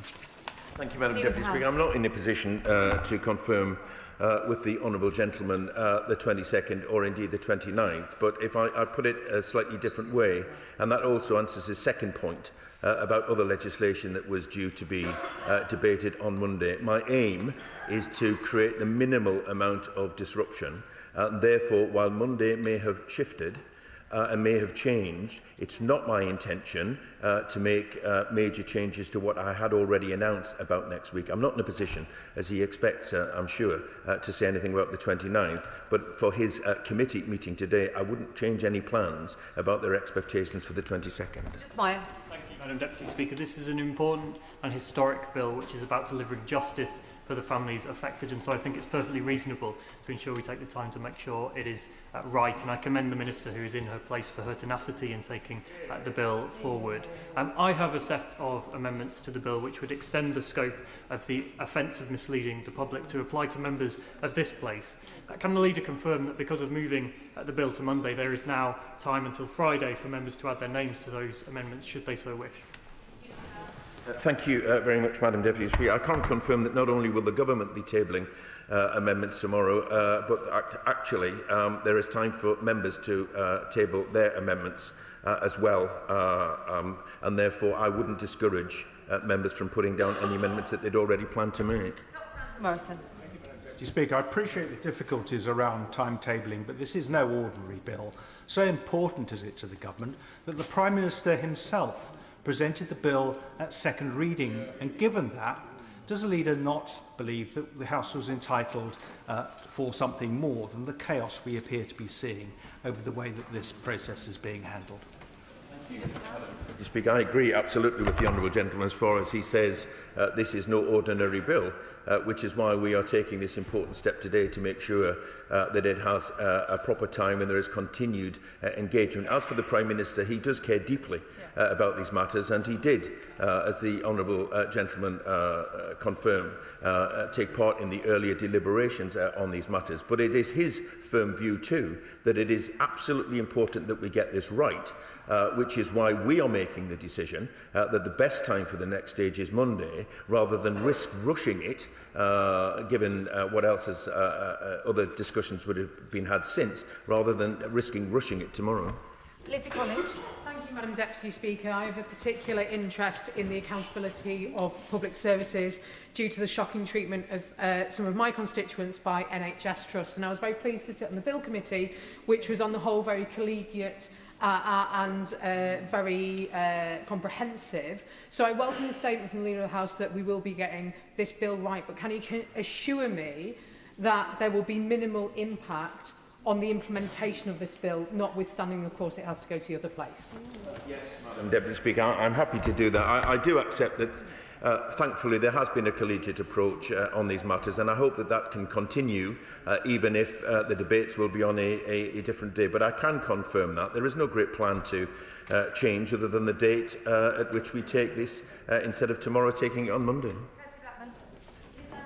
Present a bill to strip Peter Mandelson of his peerage and kick him out of the House of Lords for continuing his friendship with convicted paedophile Jeffrey Epstein. Since tomorrow afternoon is now legislation free, will the government please schedule the second reading of my bill tomorrow afternoon in order that we can kick Peter Mandelson and all of those who are pals with convicted sex offenders out of the House of Lords as soon as possible? Madam Deputy Speaker, may I commend the Honourable Lady on her ingenuity into weaving into these matters something entirely unrelated. This is a statement on a very specific change to business, and I shouldn't. I should tell her that we do have important plans for tomorrow. There will be a debate on Ukraine. There have been a number of opportunities from members to ask for that debate, and the government now has the opportunity to grant that. The Hillsborough law has been a long time coming. It's been a journey, and for the families of the victims, survivors, and indeed all those affected by lots of other tragedies and disasters over the years, it's been too long a journey and too long coming. Can the Leader of the House please assure me and my constituents that this change is about getting it right, which is one thing I think everyone involved can agree on. We need to get it right, and not about watering it down in any way. I agree absolutely. I'm able to confirm absolutely to my honourable friend that is the purpose of the change. It is to get it right. There is no watering down of this bill. It is about getting it right. The only difference is we need a slightly longer time period in order to do that, to make sure that when the bill comes out, it commands support and does justice for those who have campaigned on these matters for such a long time. Sir Bernard Jenkins. Thank you, Madam Deputy Speaker. Given the existential importance of the subject of Ukraine, and presuming that the Prime Minister will be in the House tomorrow to answer Prime Minister's questions, will he be staying on to lead tomorrow's debate, as would seem to be appropriate? And could he also explain what's happening to the Chagos bill? Because there was a motion for regret yesterday. Understood. Leader. Deputy Speaker, I can't confirm who will be leading the Ukraine debate tomorrow, but I've just said a moment ago that the Prime Minister will be meeting the families tomorrow, so I'm not... I think that will probably answer that part of the Right Honourable Gentleman's question. In terms of the Chagos legislation, that was scheduled for next week. And as I've said, I'm expecting minimal disruption. I'm hoping for minimal disruption, intending minimal disruption, so it won't be very long. It won't be Monday, but it won't be very long after that when we can get onto that important matter. Chris Vance. Thank you, Madam Deputy Speaker, and I thank the Leader for his statement. And while I'm here, can I thank the Victims Minister for incredibly hard work on this issue. The Public Office Accountability Bill is hugely important, so I understand why the Leader has taken this decision. Can the Leader confirm to the House that although any changes that are made to this legislation will be thoroughly consulted with the families of those that were tragically lost in the Hillsborough disaster, and will he also confirm that we will continue to make sure that we reach out to the victims and their families when we look at dealing with legislation like this in the future? Thank you, Madam Deputy Speaker. I can confirm that the Government and Ministers do continue to speak with stakeholders, particularly, obviously, the families. I think there's been a great deal of effort put into that, both by my honourable friends on the backbenches, but also Ministers too. I commend them for that, but if there are lessons to be learned, then we will learn those lessons, and such is the progress of legislation. Therefore, for future bills, if there are lessons to be learned, I'm sure we'll have learned them. Thank you, Madam Deputy Speaker. Now the Chagos bill has been dropped from the order paper on January the 19th. Could you please confirm when the consideration of the Lord's amendments will be scheduled? Madam Deputy Speaker, they may have been dropped for January the 19th, but they have not been dropped. As I've just said to the right honourable gentleman, my intention is for minimal disruption. Minimal disruption. So if it's not the 19th, the honourable gentleman might want to think what might come shortly afterwards. I will confirm the business on Thursday as usual. If he is in his place on Thursday, he will hear first hand. Final question, Sir Desmond Swain. Given that the very welcome intervention by the UN Human Rights Council has arrived subsequent to our own deliberations on the Chagos bill, can I urge the leader not to be so hasty and to consider pulling the bill entirely?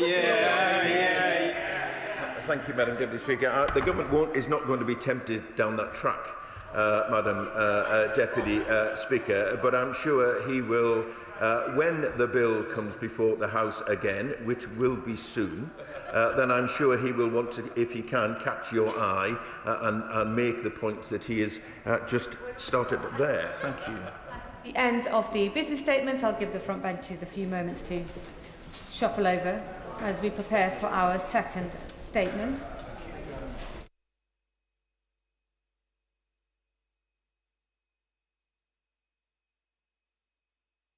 The second statement on Iran. Foreign Secretary. Thank you, Madam Deputy Speaker. With permission, I want to update the House on the disturbing unfolding developments in Iran. Horrific reports suggest that potentially thousands of people have been killed and many more arrested in the most brutal and bloody repression against public protest in Iran for at least 13 years. On the 28th of December, protests began on the streets of Iran following a plunge in the value of Iran's currency. Over the following week, the protests grew in scale, intensity and geographic spread. Crowds surged onto the streets from major cities to rural towns. Voices ranging from shopkeepers to university students protesting for change. Instead, they have been met with the most bloody repression. A total internet shutdown instigated by the Iranian regime from the 8th of January, together with restrictions on phone communications, means that the full facts are not yet clear. But I am fearful that the reports that we have seen may underestimate the full scale of the horror as further evidence and testimony reaches the outside world. Videos are still emerging, including of what appear to be protester corpses lined up in body bags outside a hospital in the outskirts of Tehran. The Iranian regime has called for a 3-day period of national mourning, but only for its security forces. No acknowledgement of dead protesters. Instead, the regime peddles its manufactured narrative of foreign manipulation and seeks to portray peaceful protesters as criminals and terrorists, all the while pursuing a brutal and relentless crackdown on its own people. It takes huge bravery to protest and to speak out in the face of this oppression, especially for women who continue to face and endure severe repression in their daily lives.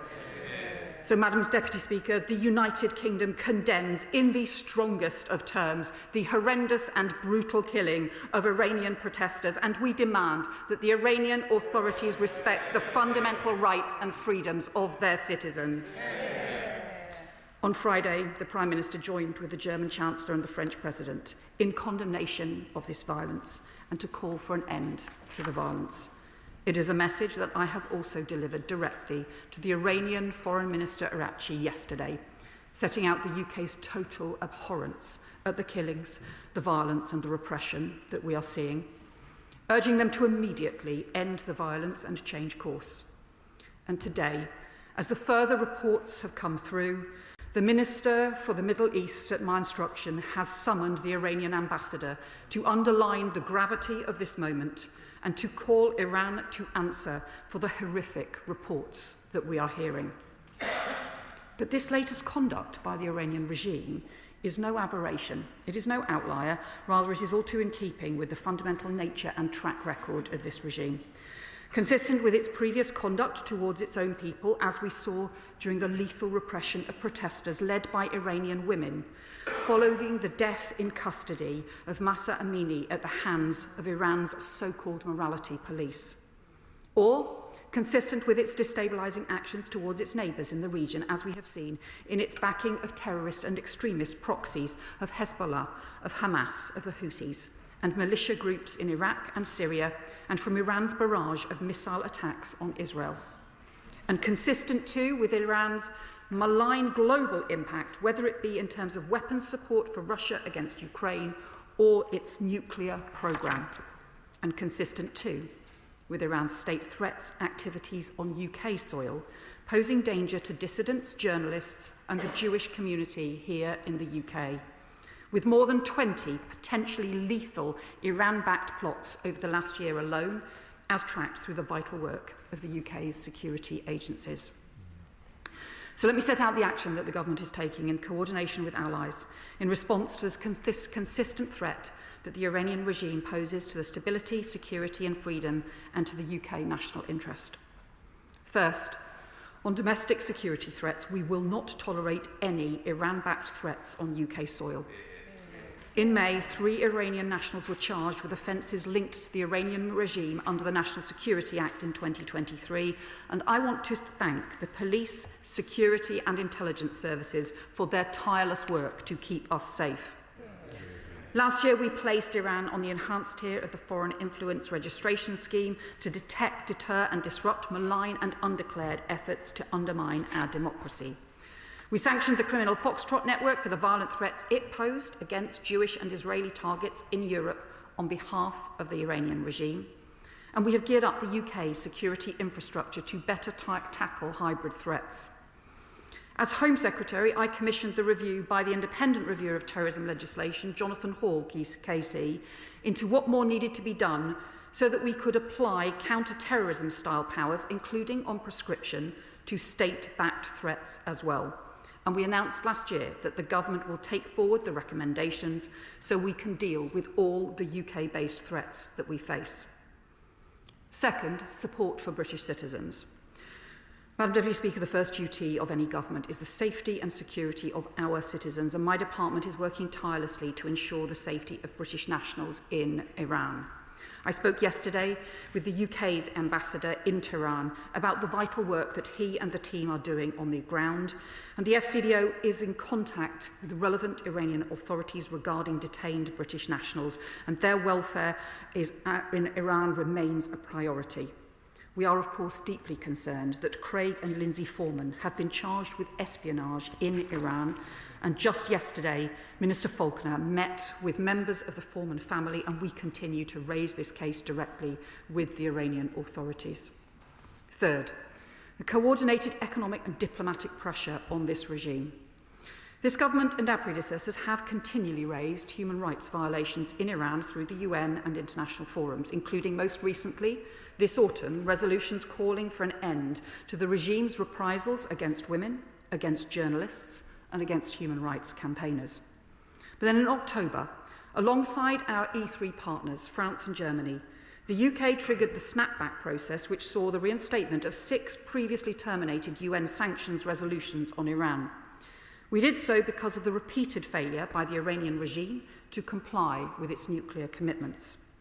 On the 1st of October, we updated domestic legislation to reapply extensive sanctions measures contained in these resolutions also going further by designating 71 individuals and entities in sectors which have links to Iran's nuclear programme. Overall, this government has imposed over 220 Iran sanctions designations since coming into office. And we are backing strong sanctions enforcement. Just last week, the UK provided support to the US's seizure of Bella 1, accused of shadow fleet activities and Iran sanctions breaches. And at a time when the sanctions were reinstated in October, I also urged the Iranian regime, even then, to change their approach, to work with the international community to comply with their obligations. I told them then that it would take time to fully implement the UK's sanctions, and during that window they should start compliance and engagement with the international community and end the deception and obfuscation. They have not done so. Weapons inspectors still have not been given access, and far from changing their approach, we have seen instead a reversion to the most brutal forms of repression on their own streets. As a result, I can confirm the UK will bring forward legislation to implement full and further sanctions and sectoral measures. The UK has already designated key players in Iran's oil, energy, nuclear and financial systems. Further measures will target finance, energy, transport, software and other significant industries which are advancing Iranian nuclear escalation. And we will work further with the EU and other partners to explore what additional measures might now be needed in response to developments. And I also send a message to other countries who have sought to avoid implementing UN sanctions or to undermine the legitimacy of the UN sanctions reinstated following the snapback process, because no one should be supporting the kind of approach the Iranian regime is currently taking, and all member states should be fulfilling their UN obligations on such a grave and serious issue. Madam Deputy Speaker, let me say something else about the events in recent days. Just as they did in 2022, it's absolutely clear that the Iranian regime are trying to paint these protests as the result of foreign influence and instigation. They're using that accusation to try and whip up opposition to the protests amongst anti-Western Iranians and try to justify their vicious and sickening attacks on the ordinary civilians marching in the streets. These are nothing but lies and propaganda being spread by a desperate regime. They must not be allowed to undermine a genuine grassroots movement, drawing together people from all parts of Iranian society and spreading across multiple cities and regions.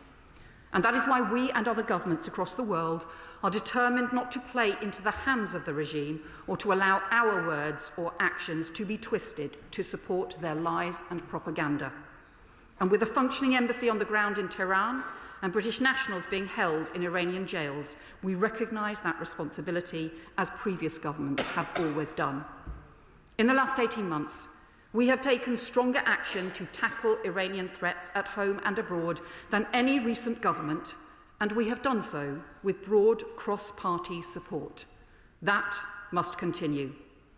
The world is watching Iran, and the UK will continue to confront the regime's lies, to call out its repression, and to take the steps necessary to protect the UK's interests. I commend this statement to the House. I call the Shadow Foreign Secretary, Dame Priti Patel. Madam Deputy Speaker, and I thank the Foreign Secretary for sight of her statement earlier on.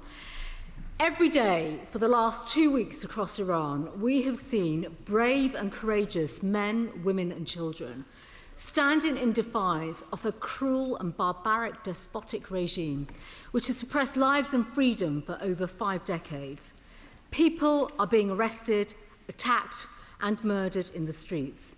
It has been reported that over 2,000 people have now been killed in Iran, with one report even suggesting that the real figure is over 12,000, and over 10,000 have been arrested, according to the human rights activists in Iran. Towns have been flooded with soldiers to suppress protests, and hospitals are overwhelmed with the injured and murdered. Thousands upon thousands of Iran's young, like the 23-year-old fashion student Rabina Amini, have been shot, killed, buried by the side of roads as they called for a free Iran. And we've seen reports of executions due to take place for those arrested just days earlier. We cannot let their dreams be buried as we mourn the victims of Tehran's atrocities. These were ordinary Iranians doing extraordinary things, fighting for their freedom. We stand with those brave Iranians, we back their calls for freedom, and we join demands for the regime to end. This is a regime whose cruelty goes beyond the brutality we have seen in recent days. The theocratic terrorists in Iran have for too long threatened regional security, from Hamas to Hezbollah to the Houthis backed by Iran. They have backed Putin's war in Ukraine and China's campaign of repression. They have ignored demands to stop their nuclear weapons programme as they circumvent sanctions. They're holding British nationals, Craig and Lindsay Foreman, in cruel captivity. Iran is a hostile state and a threat to our country, a threat to the Middle East and a threat to the world, and Britain must have the resolve to deal with them. So I ask the Foreign Secretary, where is the government's resolve to stand up to Iran, back those protesting and work to bring about the end of the cruelty of this regime? As Iranian citizens are sacrificing their lives in the fight for their own liberation, what message of hope and reassurance does the Foreign Secretary give to those risking their lives on the streets of Iran each day? What is being done to challenge the Iranian regime over the violence it's conducting?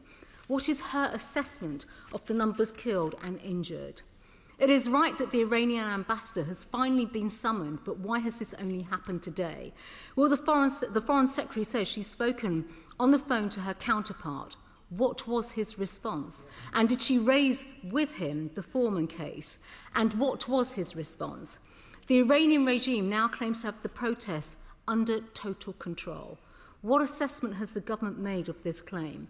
Britain and this House should stand with those campaigning for a free and democratic future, and if change comes, we should be ready to support this change. Given the statements from President Trump, what discussions have taken place with the US administration over their plans, and are we aligned with the US and our regional partners? Are all scenarios being considered and planned for, including the potential of UK-US military bases to stop brutality of the Iranian regime? And if the regime is being weakened, what assessment has been made of the risk Iran in terms of retaliating and escalating plots to undermine our security here?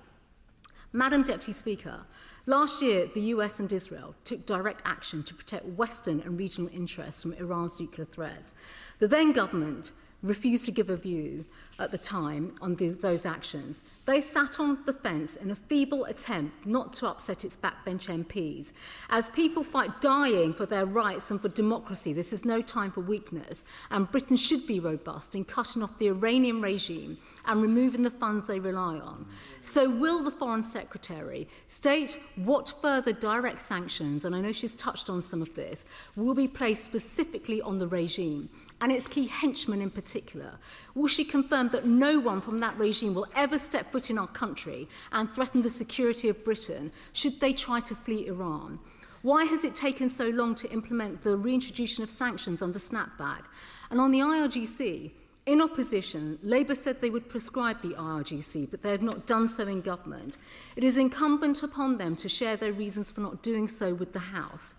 The Foreign Secretary refers to the report from Jonathan Hall, which she says they will take forward. And of course, that was 8 months ago. So when is this coming? And why was Downing Street briefing yesterday that prescription would not happen? Will they be prescribed? Madam Deputy Speaker, this side of the House will work with the government in the national interest and in the interest of global security and stability to pass legislation and other measures needed to keep us safe from Iran and put maximum pressure on this despotic regime. So a suggestion for the Foreign Secretary: instead of legislating for the £35 billion surrender of Chagos, will she use the time we have in this House to deal with the IRGC and Iran, the regime, and keep us safe, and even use the $35 billion to bolster our defences? Because at this critical moment, Britain must do all we can to stand with Iranians, fighting for their freedom, and to protect them and us from Tehran's threat. Foreign Secretary. Well, can I say I do agree with the Shadow Foreign Secretary in her condemnation of the brutality and the horrendous actions of the Iranian regime and the threats that it poses. I would say to her, she will know that when she was Home Secretary and when I was Shadow Home Secretary, we strongly supported the national security actions on Iran. In fact, I said specifically that I hope the House will be able to come together to support our national security and defend our democracy. And I would urge the honourable members opposite to see this as the same cross-party approach to defending our national security, but also the regional stability as well. Because the scale of the truly brutal and horrendous actions in Iran mean that we should stand together in condemnation of that action and also in the action that we need to take in concert with our allies, including on further sanctions, including on further pressure, immediate pressure on the regime as well. She asked for my assessment on the scale of what is happening. Like her, I have seen the reports that suggest there may have been 2,000 people killed, there may have been more. My fear is that the number will prove to be significantly higher because we are currently getting so little information because of the internet blackout that the regime has instigated, because they are trying to hide what they have done and the consequences of it. And that is why we are also talking to other countries about what can be done swiftly to try to restore some sort of internet access or phones communication to people across Iran as well. She asks about the Formans. I directly raised the Formans directly with the Iranian regime just before Christmas, and we continue to raise this case because it is a huge consular priority for us. And we are too also in close touch, not just with the US, but also with other allies across Europe, across the G7 as well, and looking further at what the sanctions measures are that we need to take. She asked about the snapback. She will know that obviously this had been a running issue for very many years, the non-compliance with the nuclear regime. The previous Conservative government had not taken the snapback action. We did take the snapback action. It was supported on a cross-party basis. I hope again that that will remain so because it was clear that that compliance was not taking place. And that work was done in conjunction not just with the E3, the France and Germany, but also with our US allies, many conversations with them about this as well. And then she also raised the issue around the IRGC, which again, she will know that, again, the previous government also had this issue raised with them over very many years.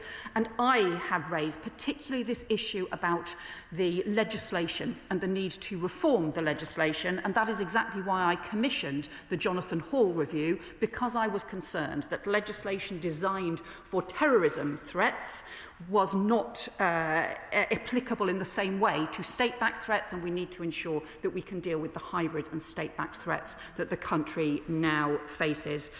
Now it needs the international community to come together on this. In the face of this brutality from the Iranian regime, we need that concerted action, not just around sanctions, not just around the enforcement of the existing sanctions, but also around the overwhelming pressure. We will pursue that through the UN. We will pursue that through every avenue we can.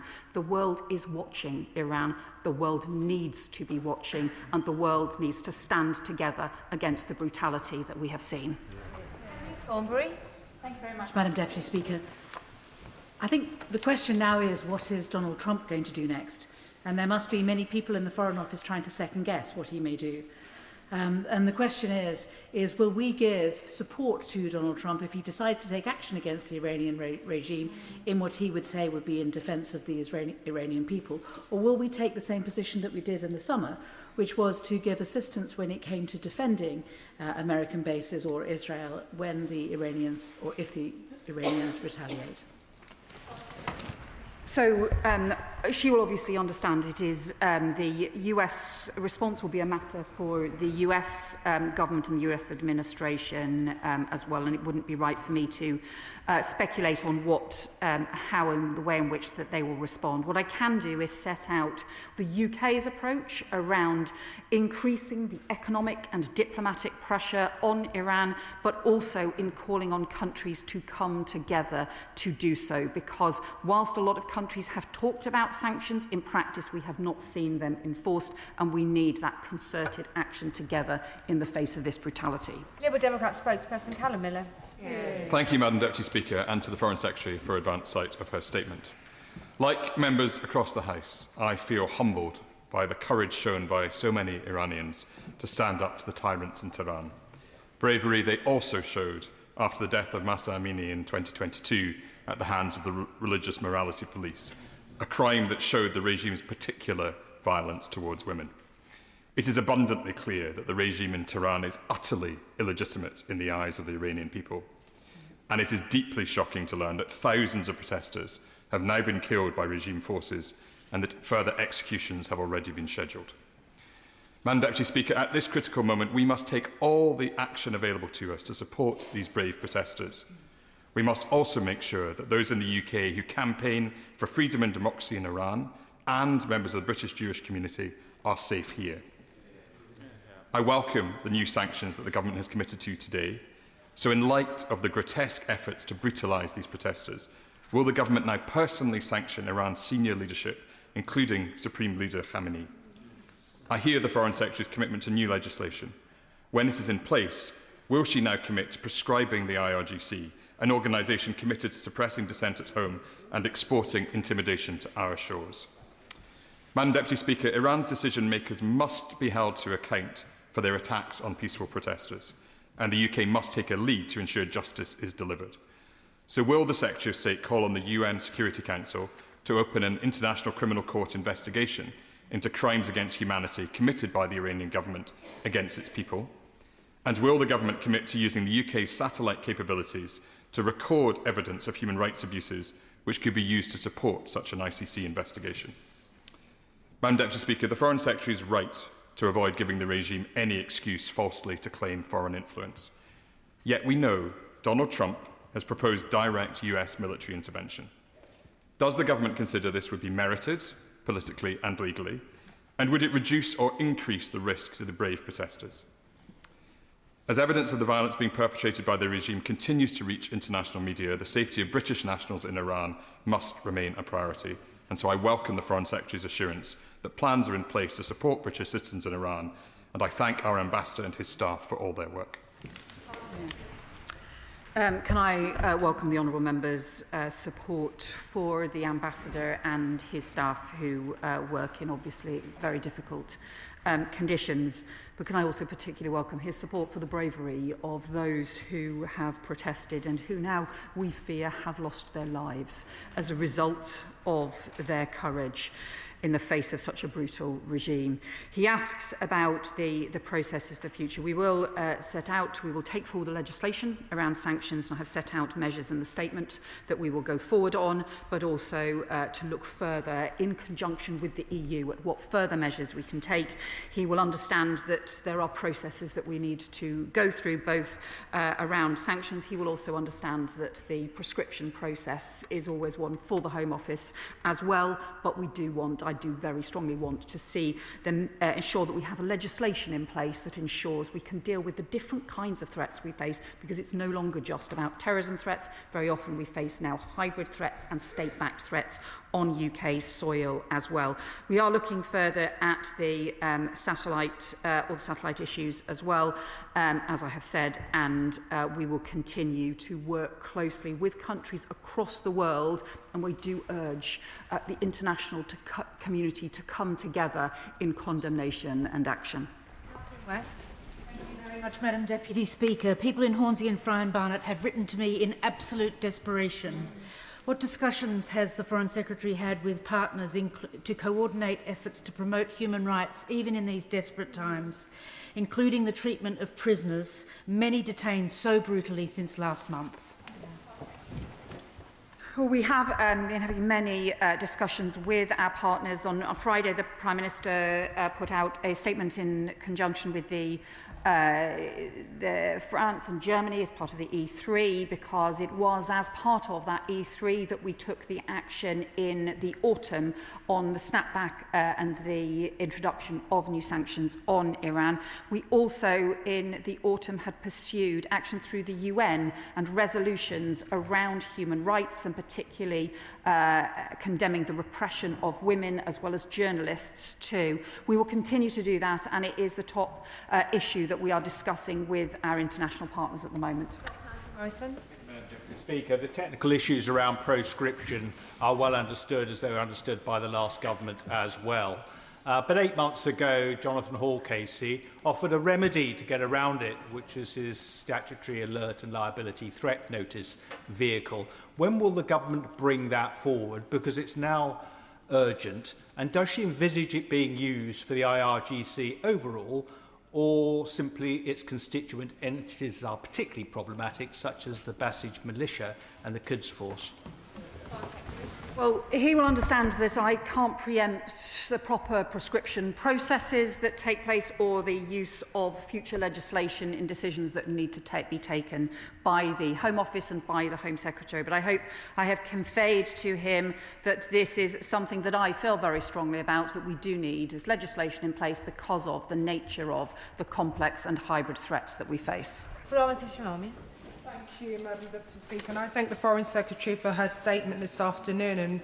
And it's clear and it's good for us as a united House to send the strongest condemnation to what we are seeing, the little that we are seeing, and we know that there's a lot more. And the Foreign Secretary mentioned support for British nationals.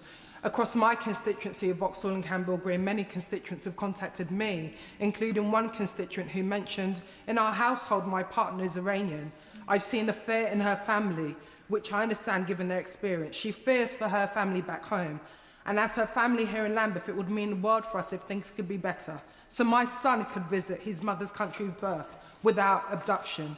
And equally for the mass shootings to now be against the perpetrators and the protesters to stop. I just wanted to ask the Foreign Secretary, she outlined additional sanctions. Is she ensuring that those sanctions are hitting the Iranian authorities responsible for this brutal violence instead of the innocent protesters who are trying to get their innocent points across? My honourable friend makes a really important point about the number of people, British citizens who have Iranian family, who are deeply worried about their safety, but actually also for Iranian citizens who live lawfully here and have done so for a long time, who have also been targeted by the Iranian regime. On the point she makes about sanctions, I can assure her the UK does not sanction food or medicines, and it is very clear we make targeted decisions on how to ensure that sanctions focus on those who are responsible for the damage as opposed to the ordinary people. John Whittingdale. Thank you, Madam Deputy Speaker. Does the Foreign Secretary agree that the attempts by the regime to suppress news of what is happening in Iraq by shutting down the internet makes the work of external media like the BBC Persian Service and Iran International all the more important? Now, given that journalists from both organisations have been attacked and threatened, can she confirm, and her colleague, the Security Minister next to her, that measures will be taken to step up the security of those journalists? Well, I think the honourable member will see the fact that the Security Minister has come to be on the front bench for this debate just shows how seriously we take the threats here in the UK. He is right to talk about some of the threats that there have been made to Iran International, and I know he would join me in paying tribute to the work of our police, particularly our counter-terrorism police and our security services in ensuring that people are kept safe. And I would also pay tribute to the BBC Persian Service. It is clearly independent operationally and editorially, but 1 in 4 Iranians have accessed the BBC Persian Service to get the latest news despite being banned in the country. That shows the impact that independent journalism can have. Dan Carden. Thank you, Madam Deputy Speaker. Iran is a remarkable country. It has a rich history and culture, and its people have been living under tyranny for decades. They are now fighting to rid themselves of their chains. And Britain is a friend to the Iranian people, and our aim should be to stop the regime massacring its citizens and to set the people of Iran free for a democratic future. These are messages that the people of Iran would welcome. The Republic has declared war on its people. They are being murdered in the dark, and we must be a force for light.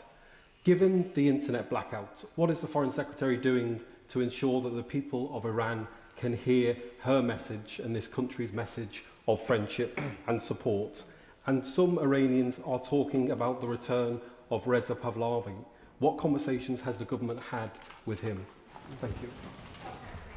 Well, the point that my honourable friend makes about the need to restore communications is crucial. It is crucial for us to be able to find out the sheer horror of what is happening. It is crucial for the people of Iran to be able to communicate with each other, to be able to speak out, to be able to ensure that their voices are heard.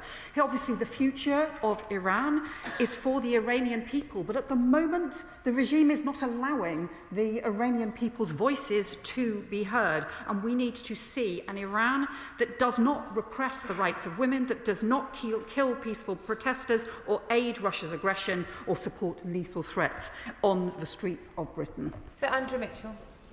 Thank you, Madam Deputy Speaker. And I thank the Right Honourable Lady for her statement to the House today. She is surely right that there are things we can do to help these desperately brave people on the streets who want their country back. Should we not make clear that the UK and all Europeans will impose every possible further sanction and restriction on this Neanderthal pariah regime? Should we not help break the communications blackout through Starlink and satellite and other technology and make sure details of the regime-led barbarity on the streets is widely known? And finally, as her colleague, the honourable member opposite, said a moment ago, we should stop ignoring Reza Pahlavi. His is the name that is being chanted on the street. He is not seeking a restoration of the peacock throne. He wants to help usher in a new era. And will she and her colleagues at least meet him? Well, I can tell the honourable member, and he is right to condemn the horror and brutality that we have seen. We are talking about other countries about what can be done, for example, with access to Starlink, for example, to ensure that there can be some form of communications restored. We are also talking to our allies about what further sanctions and additional pressure and other measures can be applied. Clearly, for the reasons that I set out in the statement, the future of Iran is for the Iranian people to decide. But let us be clear, we need to see fundamental change, and we need to see an Iran that does not repress its people so brutally, that believes in the opportunities of its people for the future. That is not what we are seeing now. Deputy Speaker. The hope of seeing the Iranian people fighting back for their freedom has turned into horror as we see the images of the body bags piled up. Over the weekend, my constituents have contacted me anxious because they're unable to contact their friends and family after the regime's imposed internet blackout.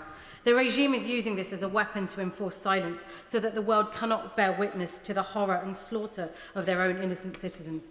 Can the Foreign Secretary assure us that the British government is putting the strongest possible pressure on Iran's regime for their appalling human rights violations and the oppression of the Iranian people, and reaffirm Britain's steadfast support for the Iranian people in their fight for democracy? I can confirm that to my honourable friend, that we are continuing to raise through every possible avenue that we can, directly with the Iranian regime, but also through the different international forums as well, our total condemnation of what is happening, including as the horrors emerge with each day, which become more deeply disturbing and troubling. And that is why it is so important for the international community to come together and speak with one voice. Stephen Gethin. Thank you, Madam Deputy Speaker. Madam Deputy Speaker, Iran is a remarkable country and its people are remarkable. But I agree with the Foreign Secretary when she says that the actions of the Iranian regime is no aberration. She was absolutely right to say that. Will she look at prescription of IRGC, as others have said? We prescribed Wagner, and that was the right thing to do. Will she bring us more information about the targeting of the shadow fleet, which is crucial? And finally, will she look longer term at support for civil society, who will be crucial in any rebuilding efforts?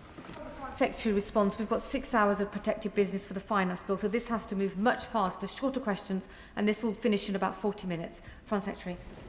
I can obviously have set out my response in terms of the importance of changing the legislation around prescription and also on the shadow fleet. We are working on further measures on the shadow fleet. You'll have seen the action that we have taken to support the US interdiction on the shadow fleet, and we will. He makes a really important point about support for civil society, because that is where the strength of the Iranian people lies.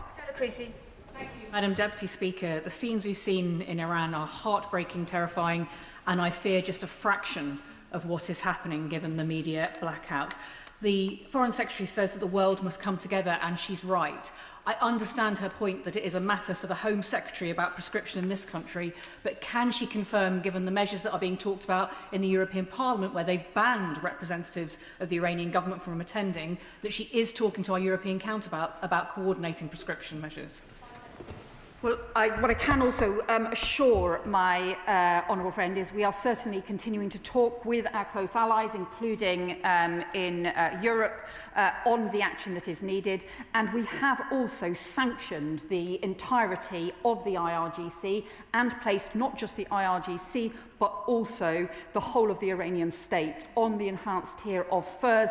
That also gives us the ability to place all sorts of other restrictions and to ensure that there is pressure in place as well. Mark Pritchard. Reassure the House that freedom and justice will remain at the heart of British foreign policy rather than the pursuit of oil and gas, how important that might be. And I stand with her in standing up for those who are standing for freedom in Iran, courageous, brave. And of course, freedom is not a Western construct. It is a universal right. It doesn't emanate out of London or Washington. It emanates out of the hearts of men and women across this planet. But can I ask her to draw upon the lessons of history, going back to the 1950s and Operation Ajax, and of course the Shah and his family being referenced here today. But it's important that when we see regime change and changes of leadership in the Middle East, whether in Libya, Iraq or Syria, that we learn the lessons where we've made mistakes as a country, even though we stand by those in Iran today. Well, the honourable member is right. There are many lessons from history to learn, but he is also right to highlight those core values around human rights, around freedom, around justice, and I would also say, frankly, around basic humanity when people are being killed in the most brutal circumstances. Taylor. Madam Deputy Speaker, and I think it's very telling that in the past few weeks we've heard absolutely nothing from politicians from your party, from the Greens, from the Socialist Campaign Group, from the Stop Some Wars coalition. Where have been the marches and the solidarity of the Iranian people? You cannot claim to be a progressive and care about social justice if you don't want to see the total and immediate fall of this despotic, theocratic regime. And on that point, can I ask the Foreign Secretary if she will listen to the advice of the honourable and gallant member for Tunbridge, who I think the whole House will agree is a fantastic advocate for the Iranian people, in talking now with other partners, and I hope with Iranian activists here in the UK, about if the Iranian regime does fall, what we can do to immediately support the Iranian people to build a better future, just as we're trying to do in Syria. Well, we want to see a better future for Iran. We want to see a better future for the Iranian people. I think we have to be clear. It is the Iranian people who are expressing that urgent desire for a better future, and the future of Iran must be in their hands. But we will continue to work with international allies in support of action against the brutality that we have seen. That is exactly why we are looking at these further sanctions measures. Harding. Deputy Speaker, when the US President tells the Iranian protesters that help is on its way, which he has just done, does that include British help? Will the government rule out the UK taking part in any planned US military intervention without multilateral authorisation? Well, as she will know, I cannot set out the US foreign policy approach. That is for them to do. What I can do is set out the action that we are taking, the further sanctions that we will be implementing, and the work that we are doing with our international allies on how to sustain and how to significantly increase the economic and diplomatic pressure on this brutality that this regime is showing. Andrew Pakes. Speaker, firstly, can I put on record my thanks to our diplomatic staff working around the world to support people during this difficult situation. Can I ask the Foreign Secretary what conversations Scotland is having with our G7 and European allies about what more we can do to use new technology to record and capture and document the horrific abuses of human rights that are happening. So when the right moment arises, we can show our leadership in holding the leadership of Iran, current leadership of Iran, to account for the horrific abuses of human rights. I thank the honourable friend for that question. We are already talking to our allies about how communications could be restored, and I will ensure that that further issue that he has raised is looked at as well on technology.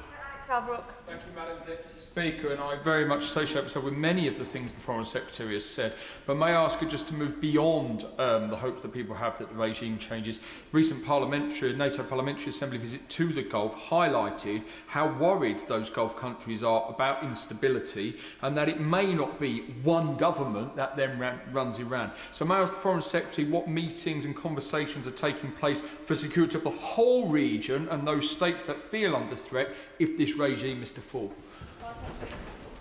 The honourable member is right to raise the broader instability across the region that has obviously been fuelled by some of the actions by the Iranian regime, some of the extremist proxies that they have supported. But he's also right to say that instability in any country within the Middle East and that has implications for the Gulf as well can have much wider security ramifications, much wider instability. And we are very alert to all of those issues and discussing those issues with allies. Dr. Ruperhart. Well, thank you, Madam Deputy Speaker. After the false dawns of the Arab Spring and the Zindagi Azan movement, can I ask my right honourable friend to stand firmly with the Iranian diaspora here, many of whom came after the 79 revolution, against this brutal and repressive tyrannical regime, particularly those who are critical of that regime from here? The TV station Iran International had to move from its Chiswick headquarters because of kidnapping and threats to its journalists. It's all the more needed at a time now. It's in a fortress-like, undisclosed location now that there's a communications blackout. Well, my honourable friend will be aware of my right honourable friend, the Security Minister's strong action that he has been taking around transnational repression, and that includes transnational repression from Iran, because people who live in the UK, people need to be able to feel safe on our streets, safe to be able to debate, to communicate, and not feel that they are in any way under threat from an overseas regime. Dr. Kieran Mullen. Thank you, Madam Deputy Speaker. Madam Deputy Speaker, we talk about political courage in this country sometimes. It pales in comparison to the courage that these young people are showing. People like Irfan Sultani, 26 years old, who I understand reports suggest is going to be hanged today alongside other protesters. I know these situations are complex and they carry political risk. Given the courage and the risks they're facing, will the Foreign Secretary at least commit to showing whatever political courage she can if opportunities arise to help these people in all sorts of different ways in coming days? Well, he is right to talk about some of the incredibly disturbing reports that we have seen about potential executions. We are urgently calling for this violence to end. That includes the reports on executions. This report includes the reports on further brutality. It is essential that this violence ends. The whole world is watching these horrific scenes. Tanya Kamal. Thank you, Madam Deputy Speaker. Given mass protests, blackouts, censorships of social media and an estimated death toll of 2,000 civilians in Iran, will my right honourable friend set out what coordinated diplomatic response she is pursuing with the US and Middle East, allies and what contingency plans exist should a dangerous power vacuum develop in the country? Well, my honourable friend raises a really important issue about risks around instability, around what happens more widely. We want to see stability across the region. We want to see safety, not just for the Iranian people, but for people across their neighbouring states as well. The safety and the basic freedoms and humanity that everyone, frankly, should have a right to enjoy. Thank you, Madam Deputy Speaker. And I welcome the fact that, rather belatedly, 2 weeks later, there has been a statement in the House about the situation in Iran, and pay particular attention and praise to those women who have led the opposition to great sacrifice against a regime which directs its ire particularly at women. A warning that there should be to people in this country who want to promote Sharia law and Sharia courts in our own country. But the Minister has highlighted the impact of the Iranian regime on our own citizens and our own interests. What discussions has she had with the opposition to ensure that there is a transition from this repugnant regime to a friendly, democratic and peaceful regime in Iran? Understood what I said earlier. Questions must be short. Foreign Secretary. Let's be clear, it is some of the greatest bravery and courage has been shown by women in Iran who do face the additional repression in their very daily lives, and I pay tribute to their bravery. Grace. Deputy Speaker, I welcome the statement from the Foreign Secretary today and indeed the condemnation, as I know residents in Exeter who are desperately worried about their family in Iran will be too. The Iranian regime is one of the chief exporters of violence and instability in the region, and of course, as the Foreign Secretary set out, we're not immune to that here too. Money and effort expended online in particular in order to undermine our democracy in this country. Can the Minister set out what this government is doing to combat the regime's malign activities in this country, including through the work of the new Joint State Threats Unit? Thank you. My honourable friend is right to raise this, because what we have seen with the kinds of hybrid threats that we have seen is state-backed, including Iranian state-backed activity that sometimes includes proxies, includes interaction with criminal gangs and criminal activity, as well as behaviour that can resemble terrorist threats as well. And it's that hybrid nature that is why that we have been increasing the coordination to deal with the joint state threats, and why the Security Minister has been driving forward action in this area. Oliver Dowden.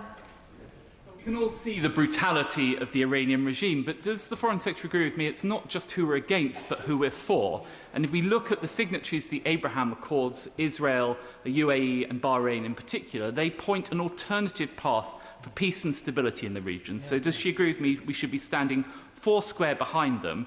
And while I'm at it, does she agree with the excellent point from the Honourable Member for Hemel Hempstead? Does she think that those hundreds of thousands of protesters who came out in support of the Palestinian cause might come out in support of Iranian dissidents? I won't be holding my breath.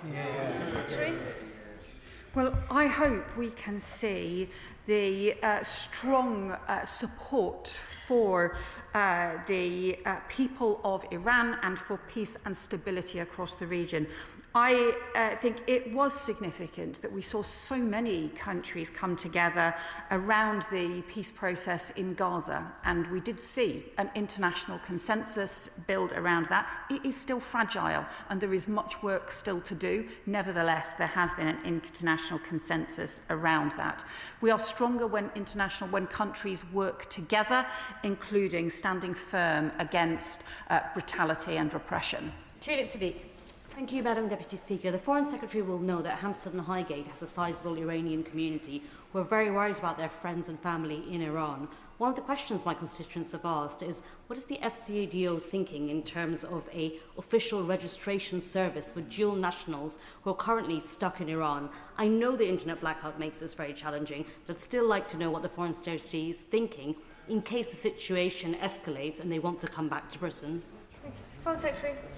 Well, the point my honourable friend made is one of the reasons why I highlighted as part of my statement that the key issue for the UK, and is why the work of our embassy is so important, is also about the safety of British nationals, and that includes the safety of dual nationals. So this is something that we take immensely seriously. It's why we support the continuing work of our embassy, and I pay tribute to the work that our embassy staff are doing to consider all of these issues. Sarah Pochin. Thank you, Madam Deputy Speaker.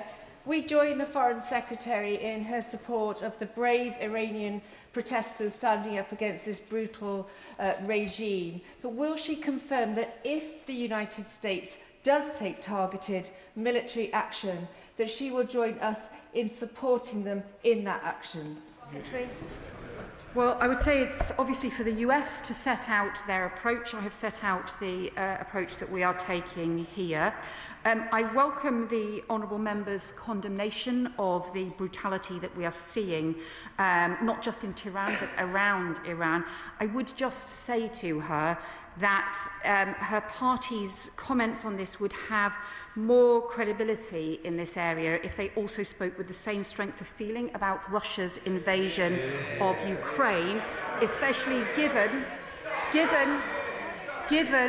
the close links, the close and disturbing links between Iran and Russia that are one of the most troubling aspects of the Iranian regime, and that is why we should stand firm on all of these issues, and I'm disappointed she was.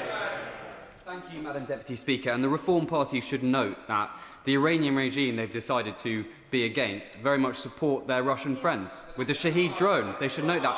My question is this to the Foreign Secretary. Firstly, I welcome the news that we are working with allies to discuss using Starlink to overcome some of the communication barriers. Specific question around UK, British, Iranian community trying to donate to people back in Iran. They can't because of sanctions. Can you just assure me and assure the House that you are looking at the specific problem for how British Iranian community can donate back to Iran? Thank you. Mr. Thomas, you used the words "you" twice, and I'm not here to respond to your questions. Foreign Secretary. He will obviously understand, my friend will obviously understand the importance of having an effective sanctions regime. Happy to talk to him further about the point that he raises, but as he will understand, the most immediate issue is how to try and support the re-establishment of communications and the end to the brutality that's taking place. David Reid.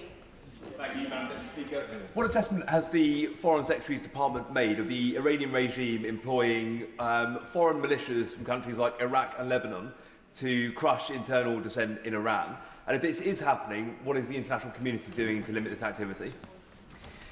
There is a wider issue of the impact of Iranian regime activity across their region, including supporting terrorist and extremist proxies, including supporting other organisations. This is something we are particularly sensitive to, and it is part of what makes this a broader issue about how we properly get peace and stability in the region, and that will continue to be a central part of the discussions going forward. Dr. Scott Arthur.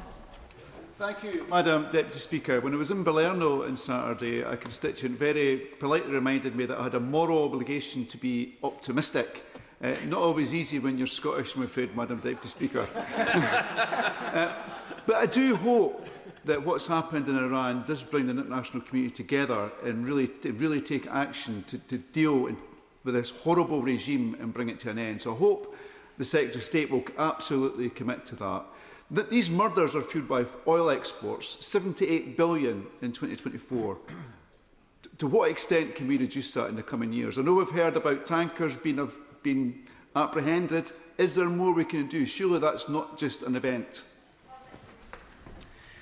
Well, as we've seen through the case of the Bella that was interdicted by US forces with the support of the UK, there is often a very nefarious link, including through the shadow fleet, between the Iranian regime, between Russia, and spread more widely as well. So we are continuing to increase pressure around the shadow fleet and around the kinds of broader threats that are posed. Jeremy Corbyn. Thank you, Madam Deputy Speaker. The horrendous loss of life in Iran this week has to be mourned, as does the horrendous loss of life of Palestinians in Gaza over the past 2 years has to be mourned. The British intervened in Iran in 1952 and brought about regime change. Is she aware that external regime change attempts in Iran are very unlikely to work, will actually create a much worse situation? And will she give us an undertaking that Britain will not be involved militarily with either Israel or the USA if they try military activity in Iran now? Secretary. Well, let me say again, the future of Iran must be for the Iranian people. But we should also be clear that it is not currently, there is not currently any opportunity for the Iranian people to have their voices heard, because when they have sought to do so, we have seen this incredibly, just horrifying, brutal repression. That is why we are urging an immediate end to the violence and to see fundamental change in Iran. I pay tribute to the people who've taken to the streets of Iran, particularly in the face of industrial-scale violence and repression from this regime, as the Foreign Secretary has stated. I would, however, on that basis and the malign influence that she has already acknowledged that Iran plays in the region and in the risk it poses to British citizens and particularly those of Jewish extraction and from the Iranian diaspora, that the government would move at greater pace with regards to the issue of prescription of the IRGC. Well, what I can reassure my honourable friend is that we take immensely seriously the state-backed threats here in the UK, including the Iranian-backed threats against Jewish communities in the UK, against their own nationals in the UK as part of the transnational repression as well.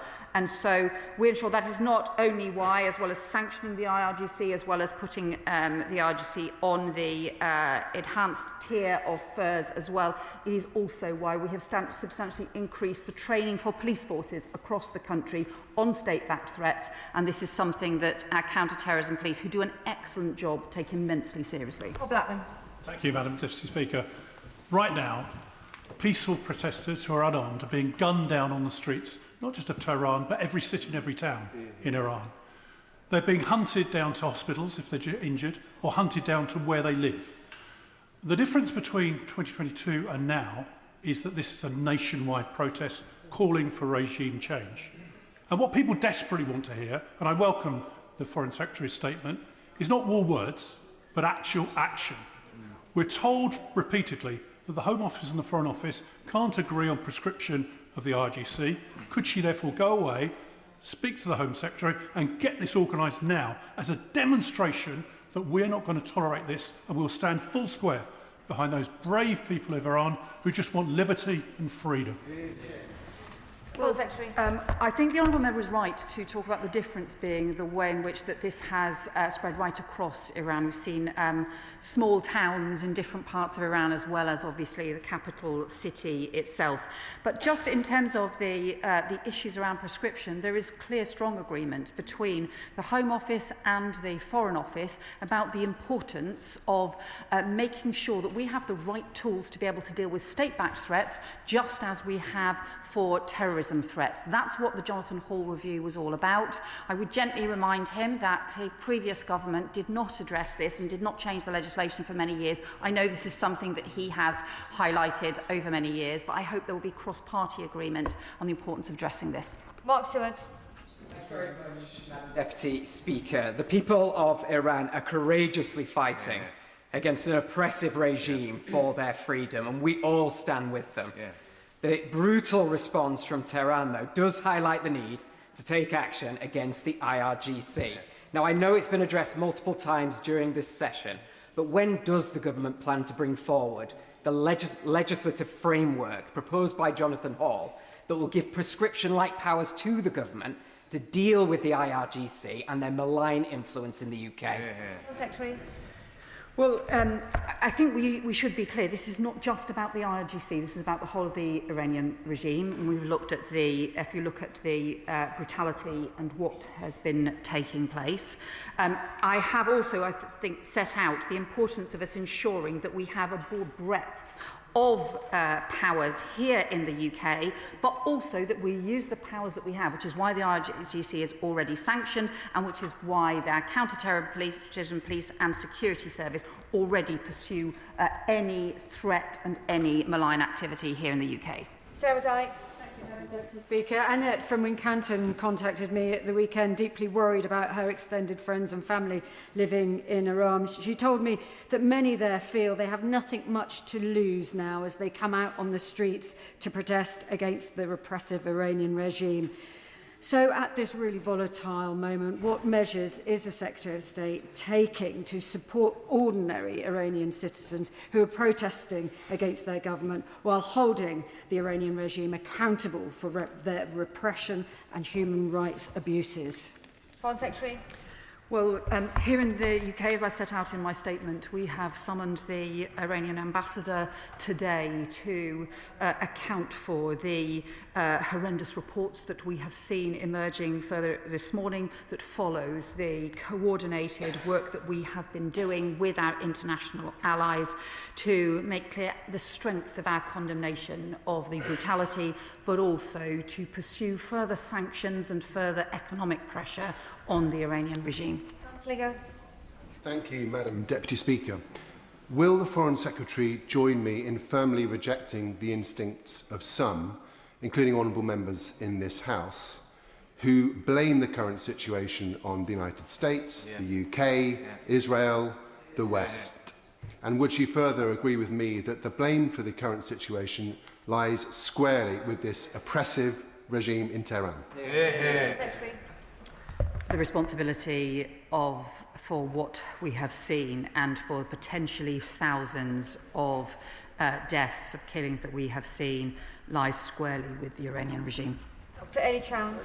Thank you, Madam Deputy Speaker. I welcome the statement today by the Foreign Secretary, and like her, I condemn absolutely the repressive, violent, vicious crackdown on protesters by the Iranian regime, and pay tribute to the bravery of so many Iranian citizens who over so many years have protested, have advocated, have campaigned, have been on the streets calling for fundamental rights and freedoms for all citizens.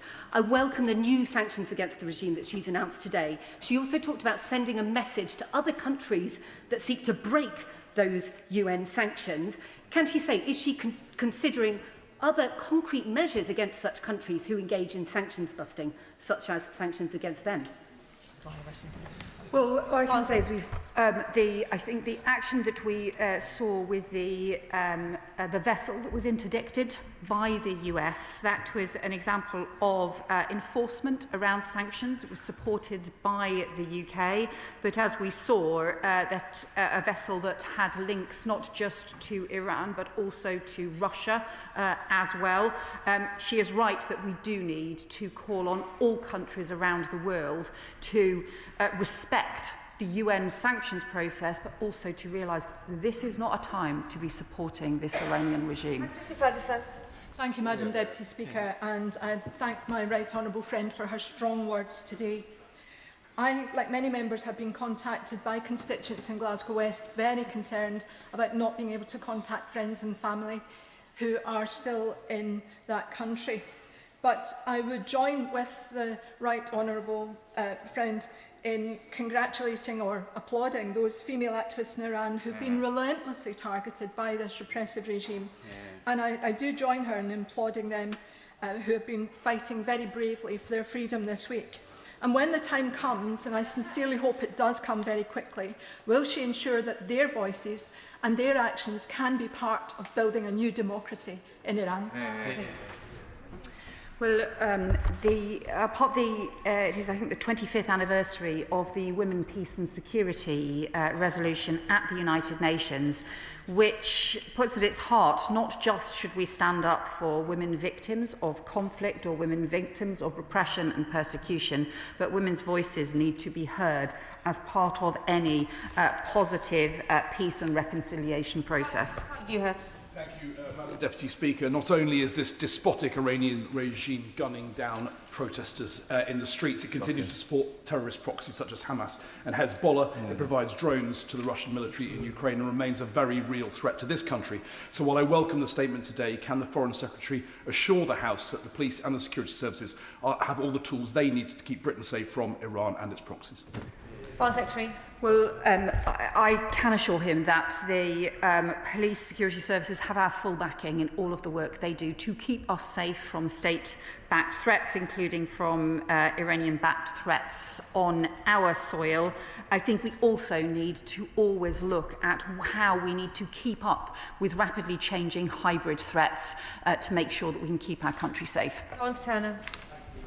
Speaker, and thank the Foreign Secretary for her statement. I echo the comments made a few months ago by my honourable friend. The regime severance of communications is adding to the distress of many of our constituents who are trying to establish the safety and personal liberty of loved ones. Now, I appreciate that there may be things that cannot be said in this place, lest they inadvertently inform the regime. But can she give the House an assurance that all practical measures are being explored to increase both the quantity and the quality of information going into and out of Iran? Secretary. Well, we want the people of Iran to be able to communicate with each other.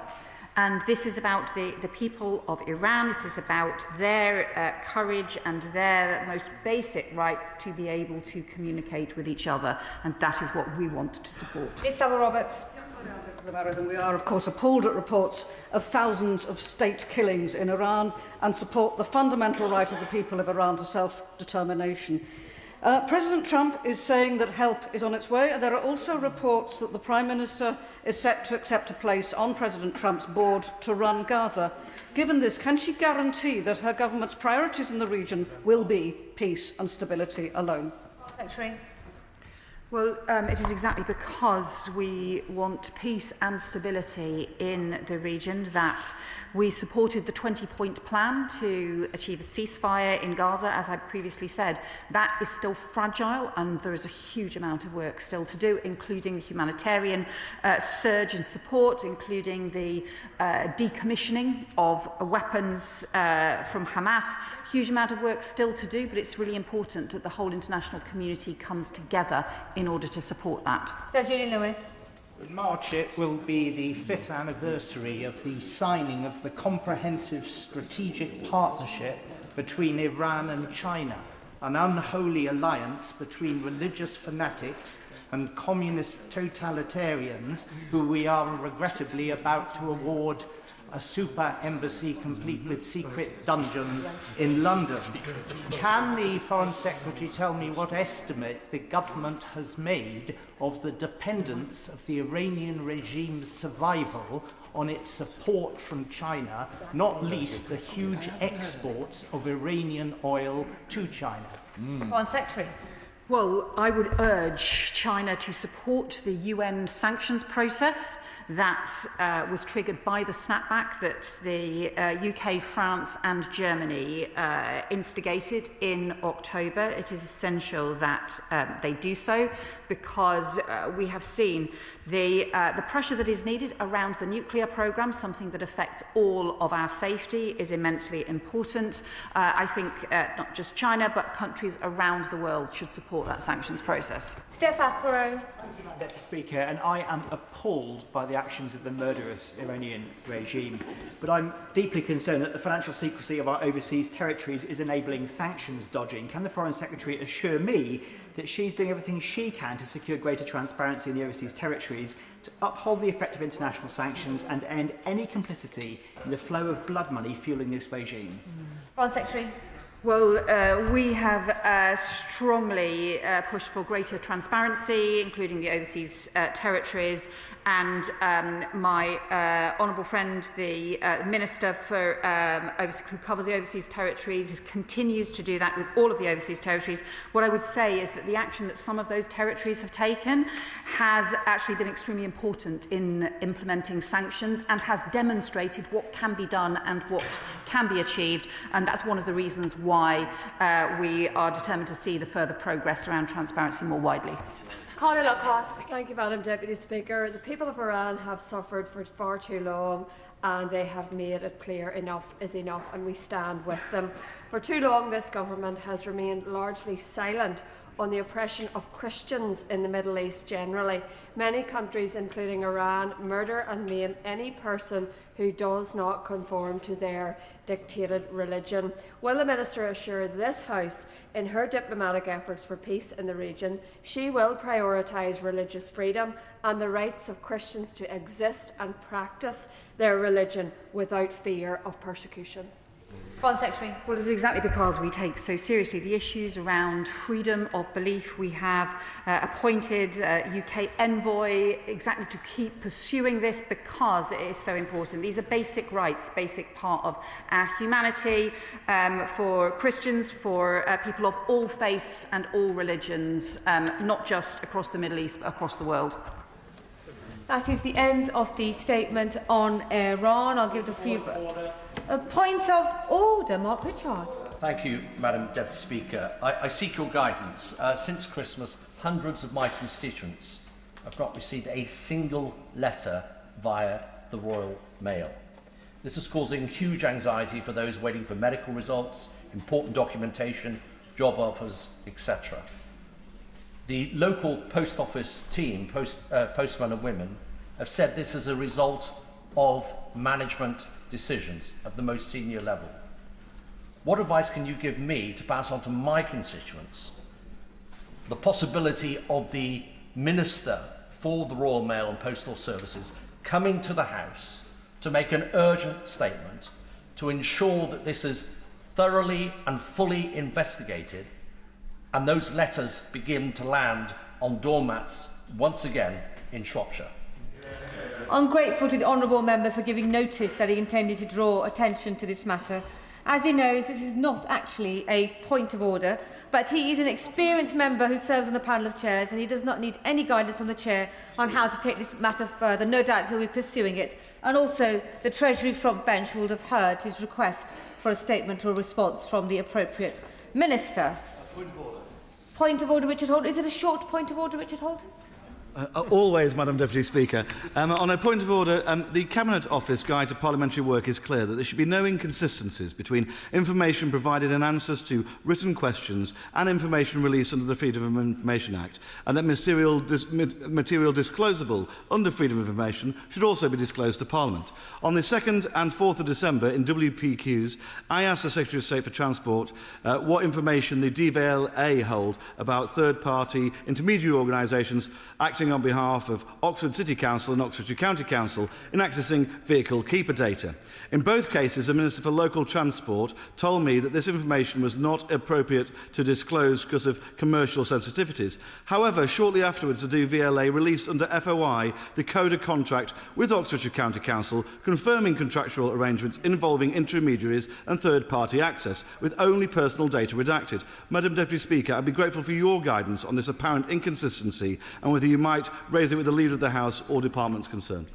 I'm grateful to the honourable member for giving notice of his point of order. I take it that he has informed the honourable member for Wakefield and Rothwell that he intended to raise the matter in the House and is nodding accordingly. As the honourable member knows, the Chair is not responsible for the accuracy of ministerial answers, if only we were. But I'm sure the table office will be able to advise him on how he might pursue the matter further. And once again, no doubt the Treasury front bench have made a note and will be passing that information on directly to the minister involved. If that is the end of the point of orders, I'll give the front benches a few moments to shuffle over.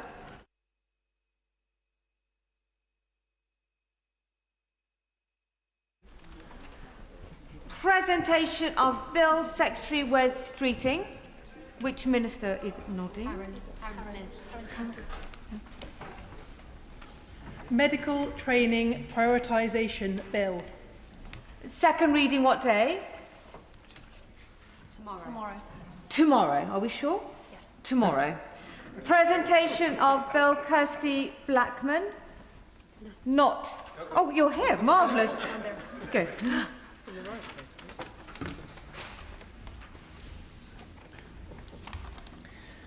Removal of Peerages Bill. Second reading what day? Friday the 13th of March. Friday the 13th of March. Now we go on to the 10-minute rule motion, Emergency and Life-Saving Skills Schools. Dr Neil Shastri House. Madam Deputy Speaker, I beg to move that leave be given to bring in a bill to require the teaching in schools of skills relating to emergency situations, including life-saving skills, and for connected purposes. The Emergency and Life-Saving Skills Schools Bill seeks to ensure that every child leaving school possesses the knowledge and skills to respond effectively in emergencies, including life-threatening situations. It is a bill about equipping young people with capabilities that matter beyond the classroom, skills that can preserve life and, in certain circumstances, protect communities. Every year, Madam Deputy Speaker, thousands of people in England find themselves at the centre of sudden, chaotic emergencies. A child at the roadside following a road traffic collision, a victim of knife crime bleeding out, a medical emergency unfolding whilst onlookers wait for an ambulance, watching as precious minutes slip away. All they want to do is help, but too many do not know how. Not infrequently, the question asked afterwards is not what went wrong, but why no one present knew what to do. Most emergencies don't happen in hospitals. They happen in our homes, they happen on our streets, and they happen on our roadsides. It's in those first critical moments, before professional help arrives, outcomes are often determined, not by advanced medicine, but by whether those present can recognise what is happening, act decisively, and summon help effectively. Evidence consistently shows that early recognition and rapid intervention saves lives. Delay, confusion, or failure to communicate accurately with the emergency services can be fatal. And yet, despite this, our education system still leaves too much to chance. At present, Madam Deputy Speaker, whether a young person is taught how to recognise an emergency, how to remain calm under pressure, how to summon help accurately, or how to apply basic life-saving interventions depends largely on postcode, school discretion, or family circumstance. Some pupils do receive this knowledge, many do not. There is simply no guarantee. This is not a criticism, Madam Deputy Speaker, of our schools or our teachers, who already shoulder enormous responsibility. It is simply a recognition that we have not set a clear national expectation that these skills matter. This bill seeks to close that gap. It is built around three core aims. First, to ensure that pupils can recognise emergency situations quickly and accurately. The difference between an accident and an emergency is not always obvious, particularly under pressure. Training pupils to assess severity, identify immediate danger, and understand when urgent action is required is foundational to this. Second, to prioritise effective summoning of emergency assistance. Knowing how to contact the emergency services, what information to provide, how to remain calm, and how to follow instructions given by call handlers is not always instinctive, and it must be taught. Clear communication saves time, and time saves lives. Third, to ensure that pupils receive practical, hands-on instruction in the most critical life-saving interventions, with particular emphasis on the management of catastrophic bleeding. Uncontrolled hemorrhage is one of the leading causes of preventable death in trauma. Pupils should learn how to identify severe bleeding, apply direct pressure, use tourniquets where appropriate, and act decisively to stabilise the casualty whilst prioritising their own safety. This should include, of course, formal stop-the-bleed training. These life-saving skills are not confined, of course, to domestic accidents.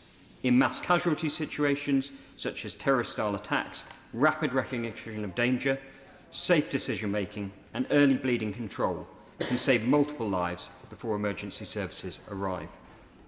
What is equally important is that pupils should be trained to assess the risk for themselves, to avoid secondary harm, and to act only when it's safe to do so.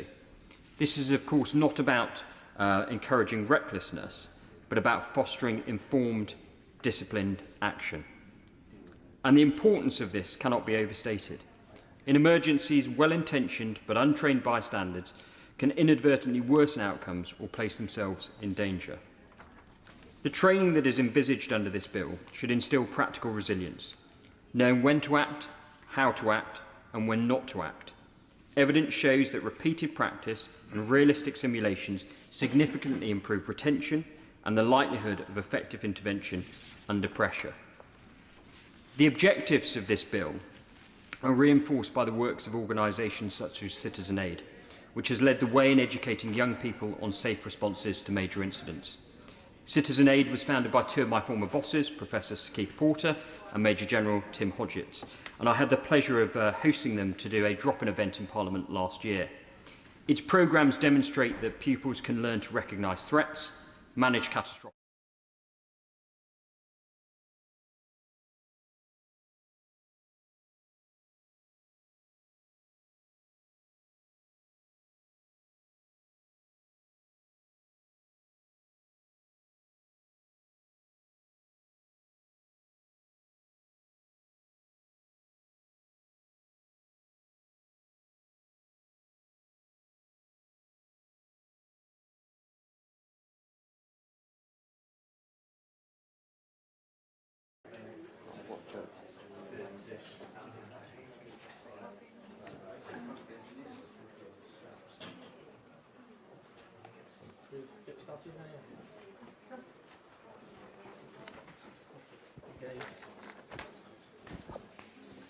Good afternoon. I feel as if I'm about to introduce a new signing for Celtic. I've never seen so many press people in the one room at the same time, so you're all very, very welcome indeed. My name is Brendan O'Hara. I'm the Member of Parliament for Argyll, Bute and South Lochaber. My role today is as Chair of the All-Party Parliamentary Group on Greenland. I've said to colleagues earlier that when we started this group about 6 years ago now, never in my wildest dreams did I think we'd be in the situation that we currently find ourselves in, with a NATO ally, part of the Kingdom of Denmark, under threat from the American President and the introduction of the Greenland Annexation and Statehood Act just last night suggests how serious President Trump is about going about this annexation or this takeover of Greenland. I'm absolutely delighted that the Greenlandic Minister for Business, Mineral Resources, Energy, Justice and Gender Equality, Naya Nathanielson, has joined us. She had the opportunity to speak to us on Zoom, but she insisted on coming to Westminster to speak to us in person, and we are hugely grateful for it.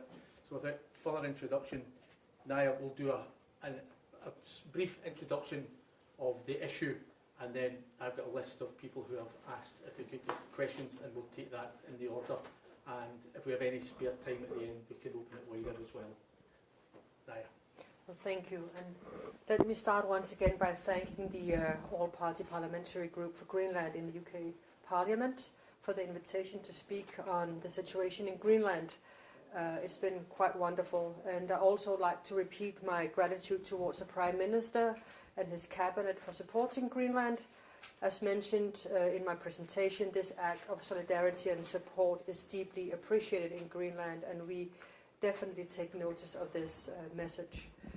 Later today, I will also meet with the Minister of State for the Department for Business and Trade, Sir Chris Bryant. We have very early discussions on a possible FTA, and as of now, I think what you are primarily interested in might be the situation around Greenland. Right now, we have a lot of unwanted attention and a current crisis. And as of now, there is a meeting planned tomorrow between the US Secretary of State and also the Vice President of the United States, and with the Kingdom of Denmark, represented by the Danish Foreign Minister Lars Løkke Rasmussen and the Greenlandic Foreign Minister Mrs. Vivian Motzfeldt. And I cannot speak to the agenda of this meeting. I can say that what we hope for is more clarity and to better understand the differences that might be between us, and figure out how can we move forward in a way that does not include force. That is what we are aiming for in the meeting tomorrow. I think dialogue is much needed, and it serves as a key ingredient in a democracy. Also, we have stressed the last couple of days, my Premier Jens Frederik Nielsen had a statement yesterday underlining the importance of upholding international law and still supporting the NATO alliance. And this was just a couple of hours ago repeated by a joint statement from him and the Danish Prime Minister, Mette Frederiksen. So that is the backdrop of which I'm speaking. So I can maybe add some more information to this, but if not, I can refer you to these statements from them as well. And I expect you heard my presentation. If you didn't, well then feel free to ask any questions you might have. Thank you, Diane. First question we have is from Chris at PA. Hi, thanks. Sorry, I was wondering what contingency planning is happening if the United States does use force, and how long could Greenland last if that happens? Well, it's a bit of a speculative question, of course. We do have contingency plans. We are not, well, we are able to, well, I don't know, how do you say it? We don't say everything, what we have planned, but there are plans in place, and that we are, of course, trying to make sure that we can keep everybody safe. Hopefully this will not be needed. We also have contingency plans for other emergencies, so there, as any other country, we do have planning available. And a question from the BBC, I don't know the name. Deep here. Nope, okay. Carl, ITV. Hi, thanks for coming to talk to us today. Two questions. What is the opinion of the people of Greenland about possibly being part of the United States? And also, what effect is this having on people's state of mind? All these threats coming from an overwhelmingly powerful neighbour which you couldn't defend yourselves against, few of us could, if you had to. There are really two answers to the questions, but the answer is somewhat the same. If you ask the people of Greenland, there are quite a bit of worry. People are concerned about the messages from the United States about annexing Greenland or buying Greenland. It causes a great deal of worry about the future. People are reporting difficulties to sleep. This is really filling the agenda and the discussions around the households. So it's a massive pressure that we are under, and people are feeling the effects of it. So that's a population. They are quite worried. We try to, of course, keep calm and work our way through it. If you asked on a more political level, I think both my premier and the coalition and all the party leaders in Greenland has made quite clear that we have no intention of becoming American. It is not something we have aimed for, worked for, but we have worked towards more collaboration with Americans for many, many years. We are an American ally, but we do not see ourselves as becoming Americans. We are quite happy with being part of the Kingdom of Denmark. Could I just quickly add to that? As you see yourselves as an American ally, do you feel betrayed by the language that's coming out of Washington? We feel betrayed. We feel that the rhetoric is offensive, as we have said it many times before, but also bewildering, because we have done nothing but support the notion that the Greenland is a part of the American national affair of interest. We recognize this and have done so for many decades. So we are an ally, and so are Denmark. We are allies of the US, and of course we are bewildered that now I have to have a press conference discussing a possible annexation or selling of Greenland. So for us, this is not something we sought. This is not something I think we deserved. I think we have been good partners. Thank you. Mari from the Financial Times. Hello. Can I ask two questions? First, do you expect more US investment in Greenland as a consequence of all this? And then secondly, I have a bit more of a specific question. Greenland has banned uranium mining. And I was wondering, would the government reverse that ban if mined uranium was going to the US or to Denmark as a consequence of everything that is happening? Do you have any thoughts on that? Well, I cannot speak to what happens after tomorrow, of course, but I think the ban on uranium stands quite clear, that the people of Greenland have spoken. They do not want mining of uranium, and we have developed a mineral strategy that works perfectly around this. We are able to provide the minerals needed without using uranium as a source in this process. So I think we have been quite clear, and the Parliament has voted on this, and I respect that vote, and we have no current plans on moving in any other direction than that. Your first question was about investments from the States. Well, we do welcome American investments into Greenland and have done so and tried to advocate for it for quite a while, actually. We don't have a lot of American investments. Will there be more? I cannot really speak to that. I can see that they are welcome. We are an open economy. Right now, I think in the mineral sector, what you would see is more UK investments. We have a lot of European investments, Danish investments, Canadian primarily. So not a lot of American at the moment.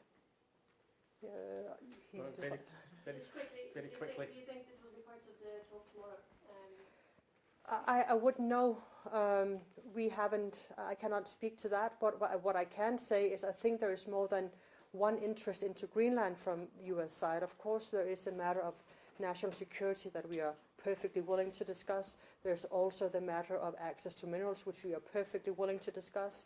And there is possibly concerns about maybe the different routes and interests from other countries that we also are interested in discussing. So I think there are nothing that shouldn't be on the table tomorrow for discussion, and I expect that that will take place as well.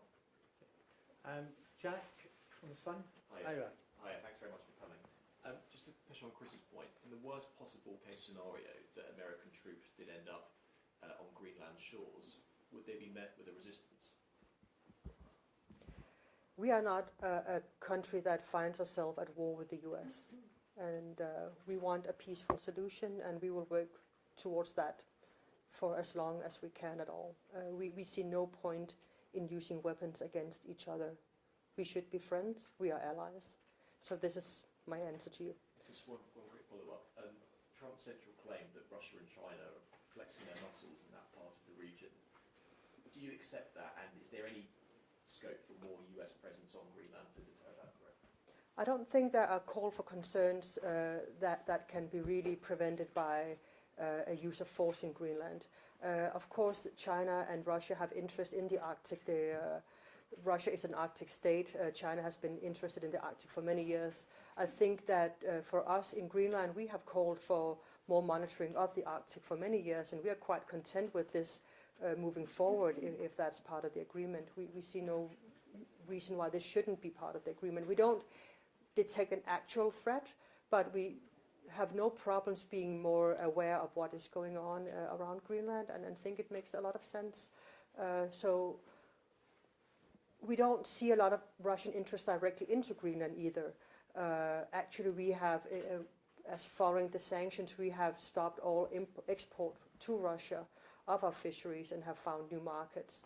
And we don't see any investments from either Russia or China into Greenland as well.